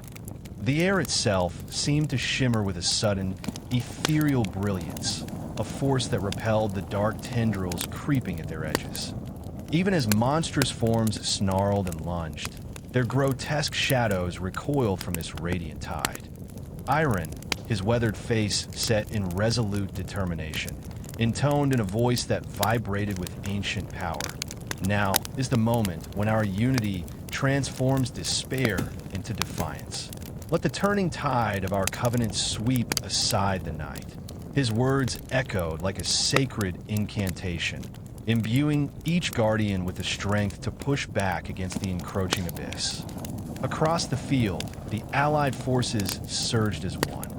The relic's light fused with the chorus of ancient chants and the fervor of countless hearts, forming a luminous barrier that rolled forward like the crest of a tidal wave. The monstrous ranks faltered under this overwhelming radiance. Each step they took seemed to sink into the earth, as if the light itself were reclaiming the ground that had long been steeped in shadow. In the midst of the chaos, Jordan's steady hand scrawled fervent notes in his journal, recording every heartbeat of defiance, every spark of hope. Sam, his eyes alight with both wonder and fierce resolve, helped to reinforce the wards with incantations that wove through the very fabric of the night. And Alex's memory shone like a beacon, guiding them forward with the promise that even the deepest darkness could not snuff out the flame of unity. As the first hints of dawn broke along the horizon, soft streaks of gold and crimson edging the tumultuous sky, the enemy's onslaught began to falter. The once unyielding tide of darkness wavered beneath the relentless, unifying light. In that decisive moment, the allied Guardians pressed their advantage, their combined voices and unwavering hearts forging a barrier of hope that no shadow could breach. The turning tide was complete. The battlefield, bathed in the ethereal glow of their shared resolve, stood as a testament to the power of unity, a promise that as long as guardians stood together, the light would always prevail over the encroaching night. As the first golden rays of a new day illuminated the ravaged battlefield, a profound stillness settled over the land. The tumult of battle had abated, leaving behind scattered remnants of darkness and the echoes of valor. Allied guardians, their armor stained with the grit of sacrifice and their eyes reflecting both triumph and sorrow, gathered amidst the fallen and the quiet murmur of nature's reclamation. Mia stood on a rise overlooking the field, her gaze sweeping over the scars left by the night's fierce struggle. In the distance, the Allied banners, each a symbol of a sanctuary united by a common covenant, fluttered softly in the gentle breeze. The tide had turned, the monstrous shadows had retreated, and the light of unity had forged a path through the darkness. Yet, even in victory, there lingered the bittersweet tang of loss and the weight of an eternal duty. Jordan knelt beside a fallen relic, his calloused fingers tracing the etchings that had once pulsed with power. With quiet determination, he inscribed the day's events into his journal, a chronicle of defiance, hope, and the unyielding spirit that had carried them through the night. Each scar on this land, he wrote, is a reminder that our struggle is not in vain. The light we nurture tonight is the seed from which tomorrow's hope will grow. Nearby, Sam attended to the wounded, his gentle incantations weaving through the crisp morning air as he mended both flesh and spirit. The soft, healing glow of the ancient candle, now steady and resolute, mirrored the promise that even amidst devastation, renewal was possible. His eyes, reflecting a deep compassion and unspoken resolve, spoke of a future where every life touched by the eternal vigil would be honored. In the heart of the formation, Iron raised his hand and called for silence. His voice, resonant with wisdom and tempered by centuries of guarding the covenant, carried across the field. Today, we have reclaimed a piece of our world from the clutches of shadow, he declared, his tone both solemn and inspiring. But let this victory be a reminder. Our war against darkness is eternal. Every dawn we greet must be met with vigilance. Every nightfall with the unyielding strength of our unity. Mia stepped forward, her eyes ablaze with the light of remembrance and the promise of what lay ahead. Our sacrifice and our triumph paves the way for new beginnings, she proclaimed. We must rebuild the sanctuaries, reach out to distant kin, and fortify the bonds that link us. The covenant we have renewed here is not an end, but a call to keep the eternal flame alive, even as the shadows may gather once more. As the Allied guardians began to gather the remnants of the fallen, honoring each sacrifice with silent reverence, the landscape around them stirred with the promise of rebirth. In the soft murmur of the wind and the delicate interplay of light and shadow across the scarred earth, it was as if the land itself whispered of resilience and renewal. And so, with hearts emboldened by victory, yet mindful of the battles yet to come, the Guardians set forth on a new chapter. The dawn of reclamation was not merely the end of one battle, but the beginning of an enduring quest, a testament to the belief that even when darkness gathers at the fringes, the united light of hope can restore, protect, and forever the eternal vigil. The horizon beckoned challenges anew, but beneath that vast, awakening sky, the legacy of their covenant shone brighter than ever, a beacon for all who would stand against the night. In the weeks that followed the reclamation, the land began to heal. The Allied guardians labored side by side, clearing debris from battle and tending to wounded souls, both human and elemental. Amidst the tender shoots breaking through scarred earth, a quiet determination took root, a conviction that even the deepest darkness could be overcome by the steady glow of hope. Mia walked the newly restored paths of the sanctuary, her footsteps light but resolute. Every stone and every tree seemed to whisper tales of sacrifice and renewal, urging her onward. In the soft murmur of the wind, She heard echoes of the past, of Alex's luminous sacrifice and the countless voices of those who had fought for the light. Yet now, the air was filled with a promise. The covenant was not a burden, but a legacy to be passed on, a beacon for future generations. At a rebuilt stone archway overlooking a gently flowing stream, Sam and Jordan meticulously inscribed new edicts on weather tablets. Their work was a testament to the shared memories of battle and the lessons learned that night when the turning tide had pushed back the shadows. Each inscription bore the essence of their united will, a pledge that the embers of hope would never be allowed to die. Meanwhile, Iron, ever the sagacious elder, gathered a council of both seasoned guardians and eager newcomers. Under the dappled light of a rejuvenated grove, he spoke with measured gravity. Our victory last night, our reclamation, is not an end, but a beginning. The darkness will always test us, but our strength lies in our unity. We must nurture these embers of hope, fanning them into a flame that can guide the lost and ward off the night. As the days turned to weeks, word of their triumph and resilience spread to distant lands. Messengers arrived bearing tidings from other sanctuaries, stories of struggle, but also of small victories. The network of guardians, once scattered like isolated stars, began to coalesce into a vast constellation of hope. Plans were set in motion for a grand convocation, where all who pledged to guard the eternal vigil would meet, share wisdom, and renew their sacred bonds. In the quiet moments before twilight, Mia often found herself gazing at the horizon, where the sky met the earth in a blaze of gold and crimson. There, in that transient moment between day and night, she felt the pulse of the covenant, a steady, insistent heartbeat that promised renewal even after the darkest hours.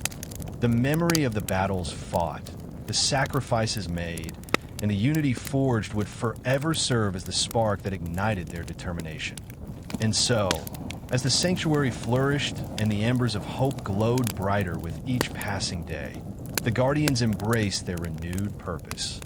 They knew that the eternal struggle between light and darkness was a cycle without end. Yet within that cycle lay the promise of rebirth and the enduring strength of those who stood together. With hearts alight and spirits intertwined, they marched onward toward the convocation of allies, toward new challenges and uncharted realms. For in every sunrise and every whispered promise of the wind, the legacy of their covenant lived on, a brilliant testament that even the smallest ember, when nurtured by unity and courage, could ignite a future bathed in everlasting light. In the heart of autumn, as leaves blazed in fiery hues and the crisp air whispered of change, word of the sanctuary's renewed hope and indomitable spirit spread like wildfire. Across rugged mountains and verdant plains, guardians from every corner of the realm began their pilgrimage toward the sanctuary, drawn by the promise of unity and the call to share wisdom in a time of uncertain destiny. The convocation was to be held in a vast, ancient amphitheater carved into the side of a long-forgotten hill, a natural cathedral whose weathered stone and intertwining ivy bore silent witness to centuries of struggle and triumph. As dusk fell, the hilltop burst into life with a gathering of kindred souls. Cloaked figures from distant sanctuaries, robed elders with eyes that held the weight of endless nights, and bright-eyed novices eager to learn the sacred lore of the eternal vigil. Under a vault of stars and the gentle glow of lanterns, Mia and Iron ascended the stage of stone. Their voices, tempered by both grief and fierce hope, rang out in a unison that seemed to bridge the gap between past and future. "Welcome, Guardians of Light," Mia intoned, her words carried on the cool night breeze. "Tonight, we gather not as isolated watchmen, but as a united force, a constellation of hope to outshine the lingering shadows." As the assembly fell silent, a hushed murmur rippled through the crowd, a murmur of shared memories and ancient incantations. Sam stepped forward with a weathered scroll, unrolling it before the gathered throng. His steady hand traced symbols that glowed faintly in the lamplight, each character a testament to battles fought and victories won. "Let this chronicle of our covenant be renewed," he declared, "and let our combined light serve as a bulwark against the ever-encroaching darkness." Over the course of the night, stories were exchanged in quiet corners and raucous debates alike. Guardians recounted the valor of their forebears, the bitter lessons of sacrifice and the tender. Moments when hope had sprung anew from the ashes of despair. In one such tale, a wanderer from the Ember Woods spoke of a grove where the morning sun awakened trees that shimmered like living chandeliers, a place where nature itself pledged allegiance to the eternal vigil. Yet amid the celebration, there came an undercurrent of forewarning. An elder from the far north, her voice trembling with both sorrow and determination, recounted a vision of a dark tide rising from the edge of the known world. "There are forces stirring in lands beyond our maps," she murmured, her eyes reflecting the flicker of distant lightning. "Even as we gather here, the shadows are coalescing, seeking the moment when our unity might wane. We must prepare, and our bonds must only grow stronger."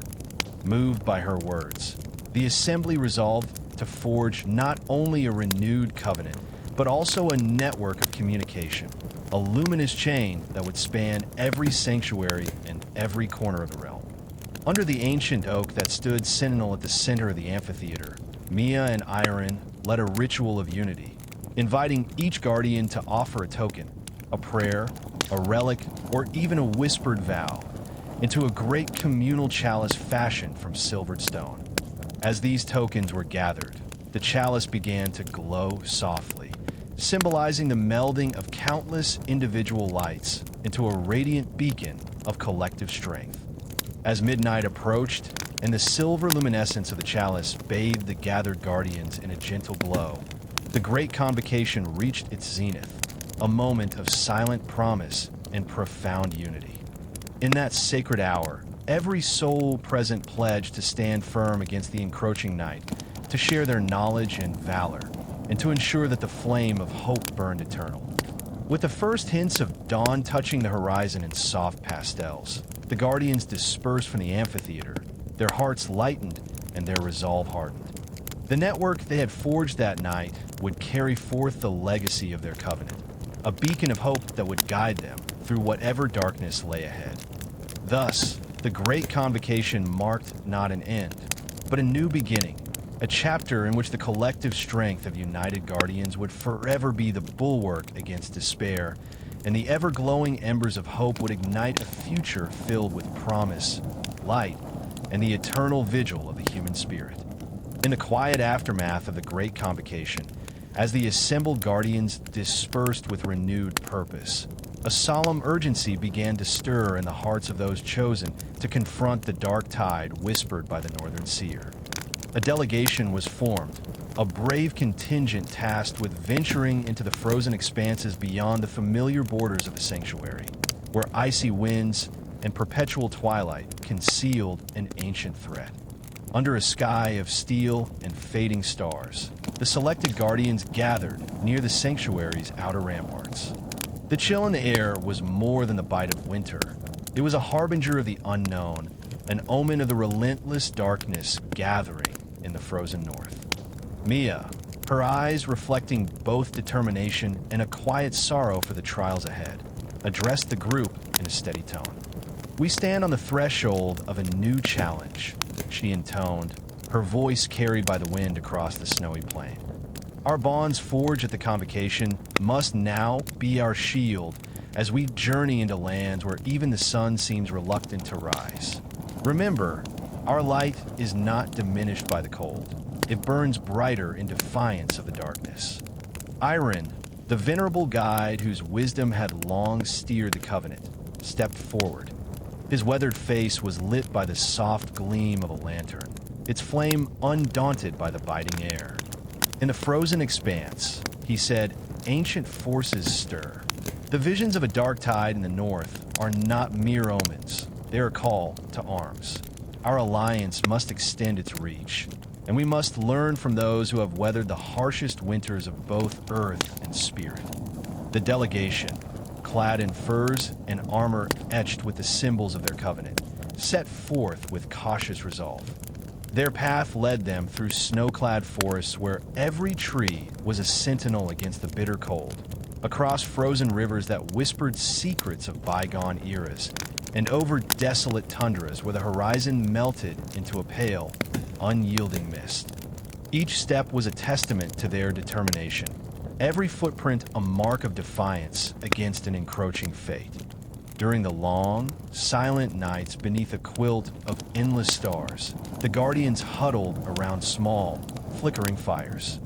In these moments, they exchanged memories of past battles and recounted the tales of those who had come before, stories of sacrifice, unity, and the eternal struggle between light and darkness. One among them, a young Guardian named Leora, recited verses passed down by her forebears, her soft voice mingling with the howling wind. Beyond the winter's veil, where shadows dare to tread, let our light be the compass by which the lost are led. Her words, delicate yet imbued with fierce hope, buoyed the spirits of her companions. In that frozen solitude, the Guardians felt the ever-present warmth of their covenant, a luminous bond that transcended the biting cold and the dark unknown. As the delegation neared the edge of the known world, the landscape transformed into an expanse of ice and stark beauty. Towering glaciers glittered like shards of broken light, and vast, desolate plains stretched into an endless winter night.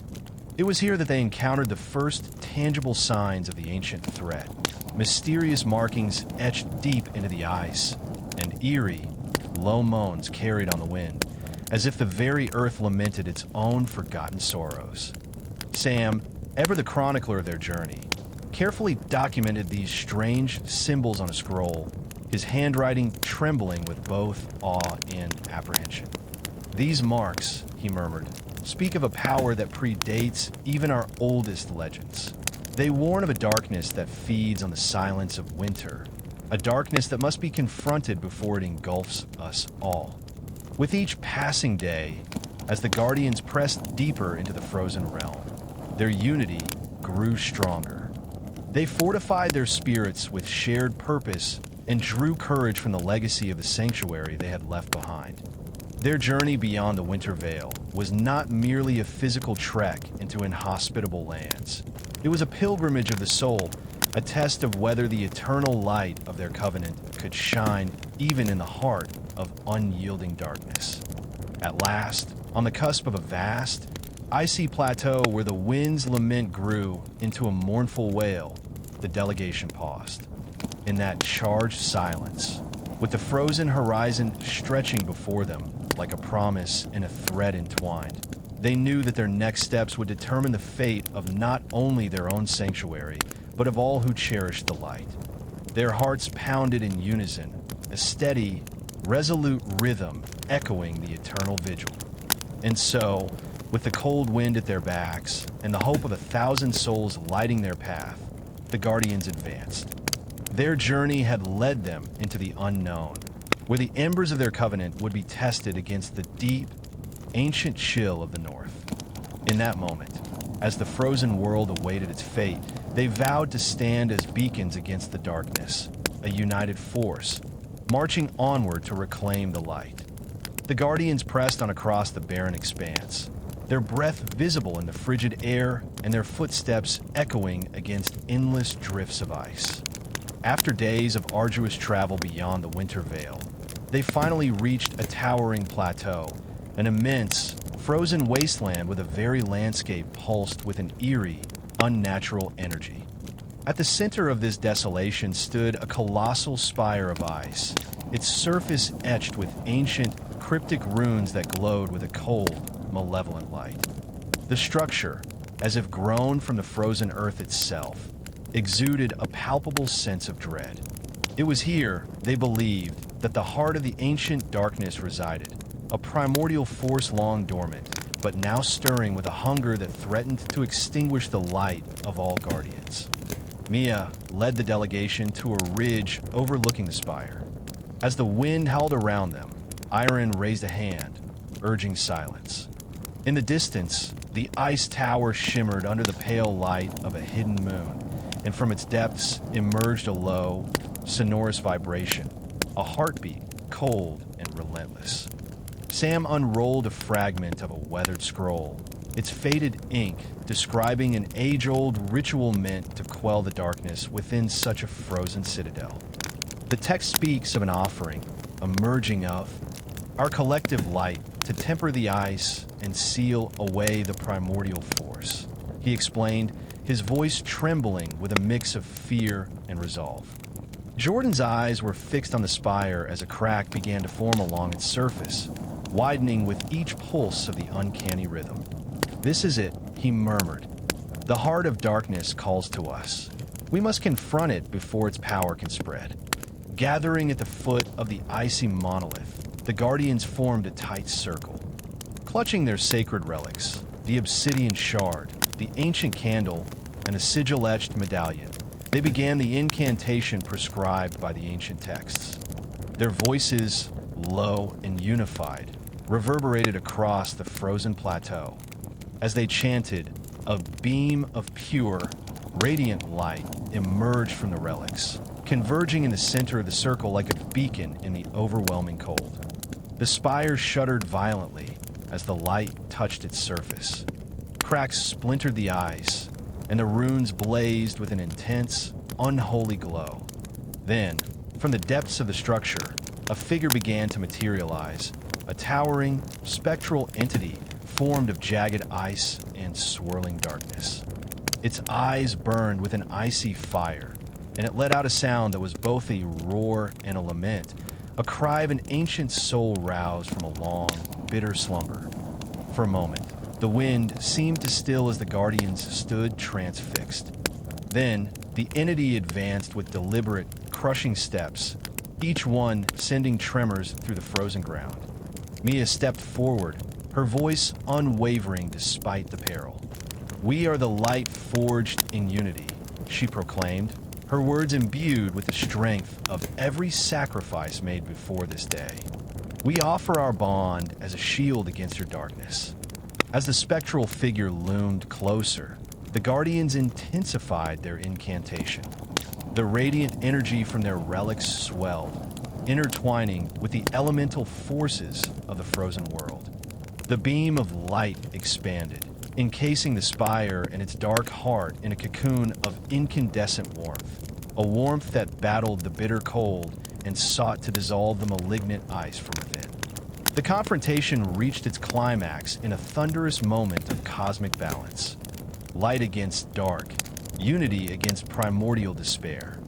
The frozen monolith groaned as if in pain, its dark energy pulsating in time with the rhythmic chants. Then, with a shudder that shook the very heavens, the spectral entity let out a final, shattering wail before its form began to disintegrate, its power absorbed and contained by the radiant barrier. Slowly, the unnatural glow receded from the runes etched on the spire. The colossal tower of ice, though scarred by deep fissures, now exuded a gentle, almost serene luminescence, a testament to the Guardians' indomitable will and collective sacrifice. Exhausted yet victorious, the delegation stood in awe before the transformed spire, the frozen heart of darkness now calmed, its malevolent force bound within the ancient relic of nature, awaiting the day when light might be needed again. In that silent, hallowed moment on the icy plateau, the Guardians knew that their journey was far from over. The covenant they upheld was eternal, a promise that even the darkest heart could be challenged by the unyielding flame of unity and hope.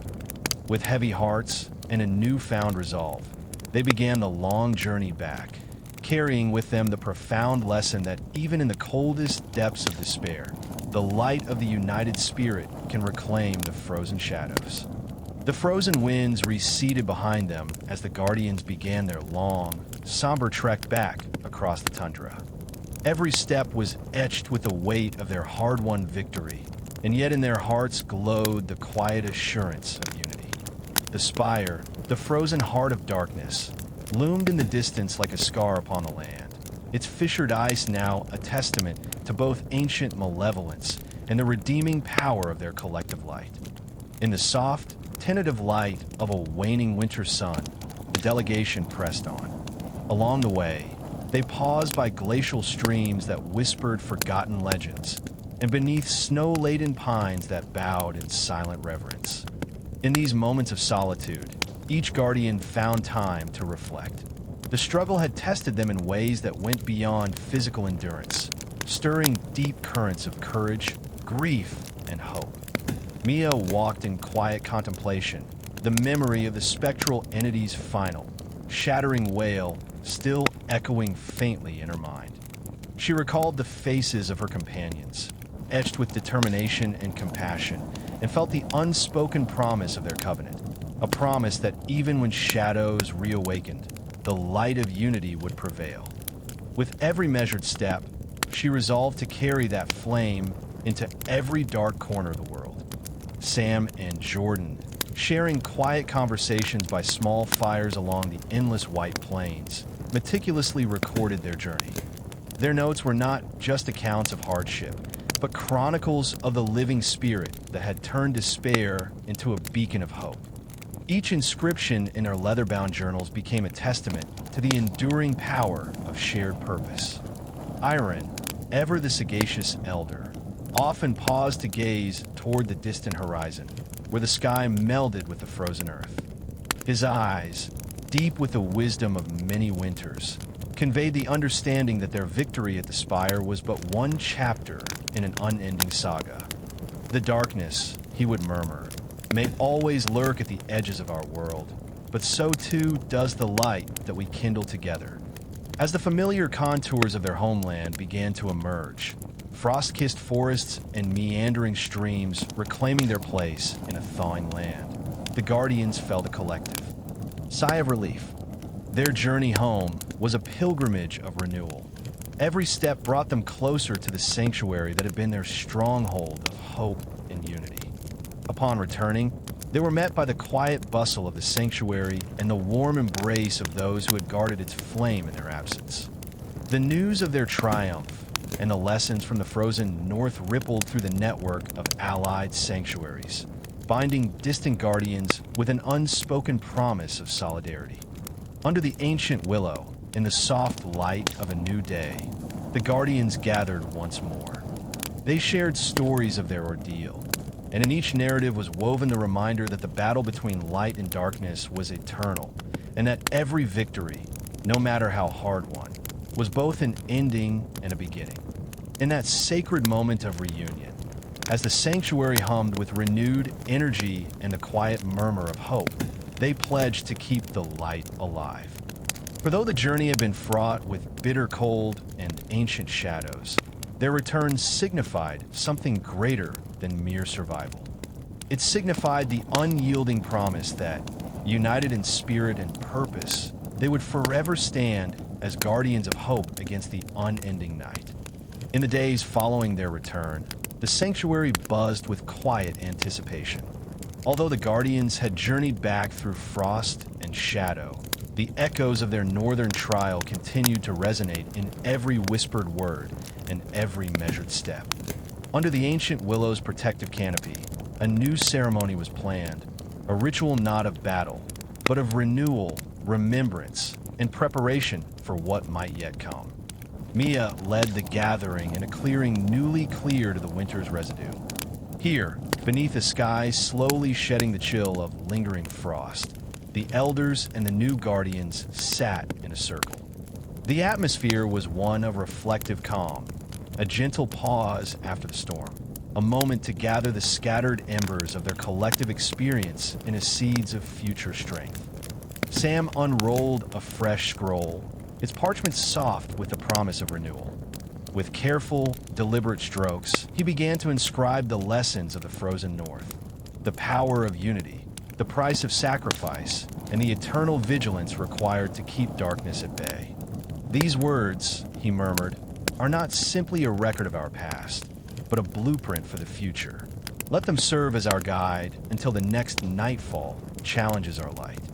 Jordan's steady voice rose to meet his words. Our journey home is also the beginning of a new chapter. The trials we faced in the icy wasteland remind us that even when the darkness seems contained, its seeds may lie dormant, waiting for a chance to sprout anew. We must nurture our covenant, fortify our bonds, and teach our legacy to every heart willing to stand against the night. Iron, his eyes reflecting decades of wisdom and hardship, nodded gravely. The cold of the north has not only scarred our lands, but also enriched our understanding. Each sacrifice, each victory, plants a seed of hope that will blossom in time. It is our duty to tend these seeds through learning, through shared stories, and through the careful passage of our sacred rituals to ensure that our light endures through the cycles of darkness. As the ceremony unfolded, the Guardians placed tokens of their journey into a new communal chalice, a symbol of their shared history and the promise of future solidarity. Among these tokens lay a fragment of ice from the frozen spire, now transformed into a crystalline shard that refracted the dawn's early light into a cascade of soft rainbows. It was a reminder that even in the heart of the bitter cold, beauty and hope could be reborn. In that tender morning light, as the first hints of spring began to soften the edges of winter, the Guardians pledged anew to uphold their eternal vigil. They knew the road ahead would not be free of shadows, but in their unity lay the strength to face whatever darkness might once again seek to claim their world. And so, beneath the whispering leaves of the ancient willow and the gentle murmur of a land on the cusp of renewal, the seeds of their covenant were sown, a living promise that no matter how deep the night, the light of unity and hope would forever find a way to bloom. In the gentle glow of early spring, as tender buds pushed through soft, melting snow, the sanctuary began to transform once again. The seeds of renewal, planted in moments of shared remembrance and nurtured by the steady cadence of unity, had taken root. Across the grounds, new shoots of light emerged, vibrant and unyielding, a living testament to the covenant's enduring power. Under the ancient willow's sweeping boughs, the elder guardians gathered with a fresh assembly of hopeful novices. Their eyes shone with a mixture of wonder and determination as they observed the changes around them. Where once the land had been scarred by winter's chill, now gentle streams of sunlight danced upon newly green leaves, and every breath of wind carried the faint, uplifting hum of rebirth. Mia, ever the guiding light, addressed the assembled guardians with a voice both soft and firm. Our journey through darkness has taught us that even the coldest night yields to the warmth of unity.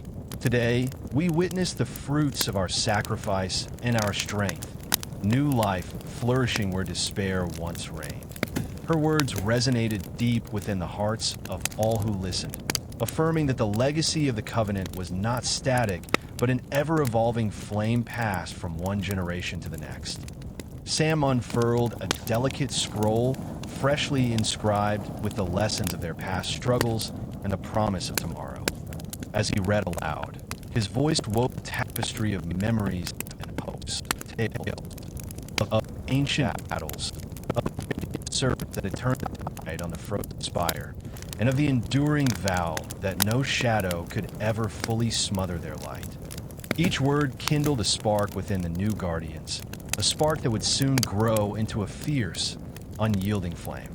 Jordan, with his meticulous care, recorded these new beginnings in his journal, each inscription a pledge to honor the past while forging a brighter future. Let our legacy be the flame that guides all who follow, he wrote, a beacon of hope that, even amid the deepest night, never falters. Iron, his eyes reflecting decades of wisdom and a gentle acceptance of life's endless cycles, stepped forward. The covenant we uphold is like the eternal flame, ever burning, ever adapting. As the land renews itself, so too must we embrace our duty to nurture and protect this light. Our strength lies not only in the battles we have fought, but in the promise we pass on to those who come after us. As the congregation dispersed into their daily tasks, teaching, tending the newly vibrant gardens, and preparing for future gatherings, a palpable sense of hope pervaded the sanctuary. The relics, still held in reverence, shone with a soft, reassuring glow. The obsidian shard, the ancient candle, and the sigil-etched medallion now stood as symbols of both struggle and triumph. In quiet moments at dusk, when the sky blushed with the lingering colors of sunset, the new generation of guardians would gather beneath the ancient willow. They would share stories of past glories and learn the sacred chants that had once pushed back the tide of darkness. These moments were a promise that their duty was an ever-living bond, a cycle of sacrifice, renewal, and hope that would light the way for all time. And so, as spring deepened and gave way to a bright summer, the sanctuary pulsed with the rhythm of life reborn. The unyielding flame of legacy burned brightly, a guiding light to dispel any future shadow. In every smile, every whispered prayer, and every determined step taken along the stone paths, the guardians affirmed that their covenant was eternal, a living promise that, as long as hearts remained united, the light would forever endure. As summer ripened and the sanctuary thrived beneath an endless sky, a new whisper began to stir, one that carried the weight of forgotten memories and promises of challenges yet to come. In the quiet moments between dusk and dawn, as the gentle hum of nature mingled with the soft murmur of ancient incantations, the guardians sensed that their covenant was about to resonate with echoes from a distant past. Late one balmy evening, as the fireflies danced amid the blooming gardens and the gentle rustle of leaves filled the air, Mia sat beneath the ancient willow. Her eyes, reflecting the myriad colors of twilight, were fixed on the horizon where the sky met the land in a seamless embrace. In that tranquil solitude, she heard it, a faint, rhythmic pulse like the beating of a long-forgotten drum.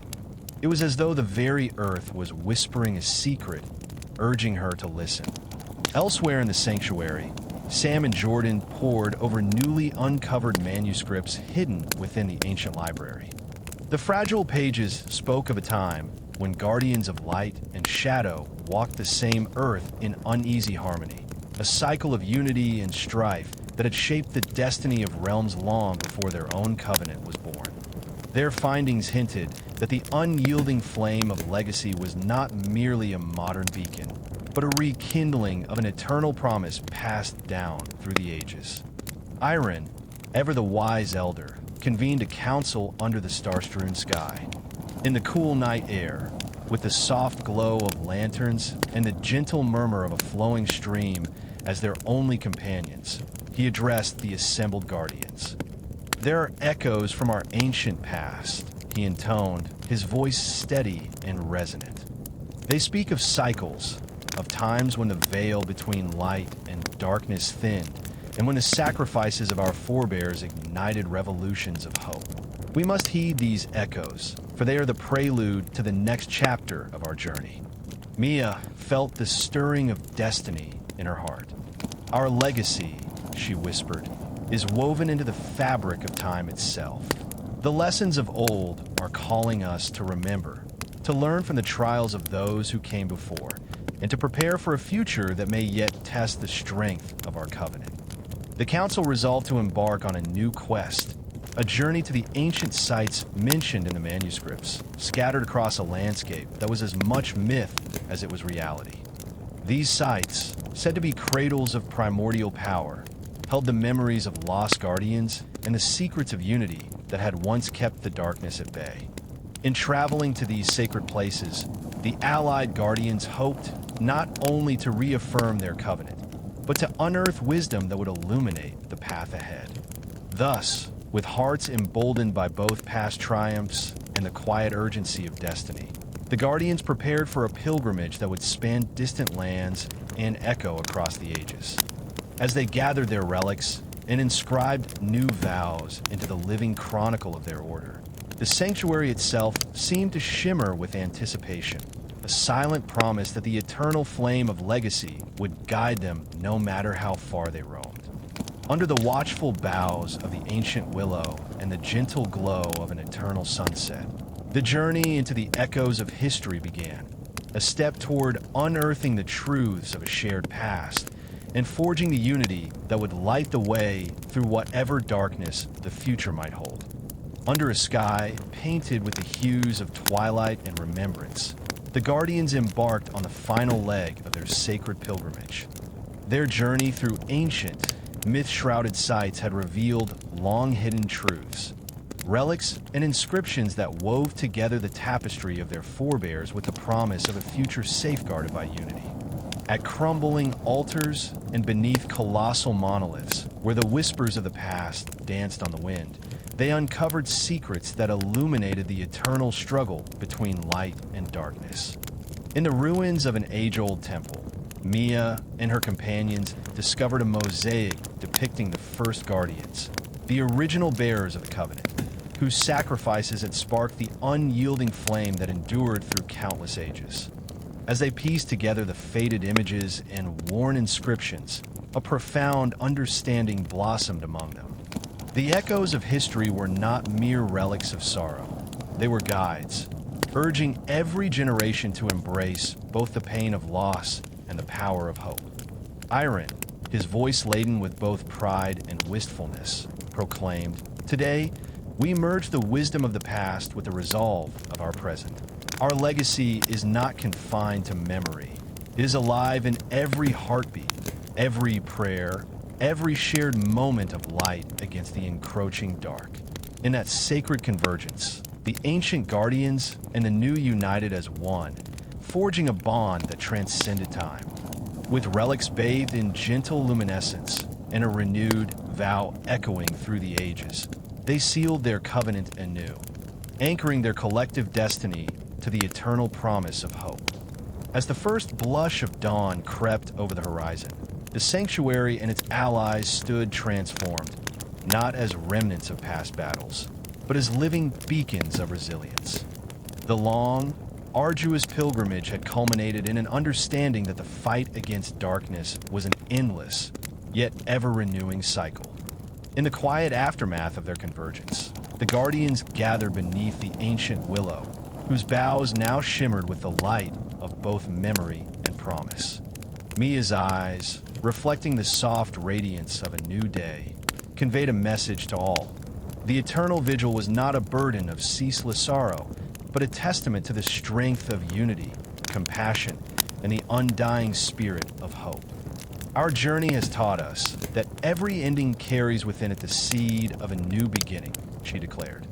The light we kindle today will guide generations yet unborn, a legacy reborn in each act of courage and every promise kept. With hearts interwoven by shared triumphs and tempered by the wisdom of the ages, the Guardians renewed their sacred oath. They pledged to honor the memory of those who had sacrificed before them and to nurture the embers of hope with every step they took into the unknown. The sanctuary, now thriving with renewed purpose, became a symbol of eternal resilience, a bastion against the night, and a sanctuary for all who sought refuge in the light. In that final, transcendent moment, as the sun rose in a blaze of golden fire over a land reborn, the covenant was sealed for all time. The eternal vigil would continue, its flame unyielding, its light ever-reaching, forever a reminder that even when darkness gathers, the united spirit of hope will always light the way.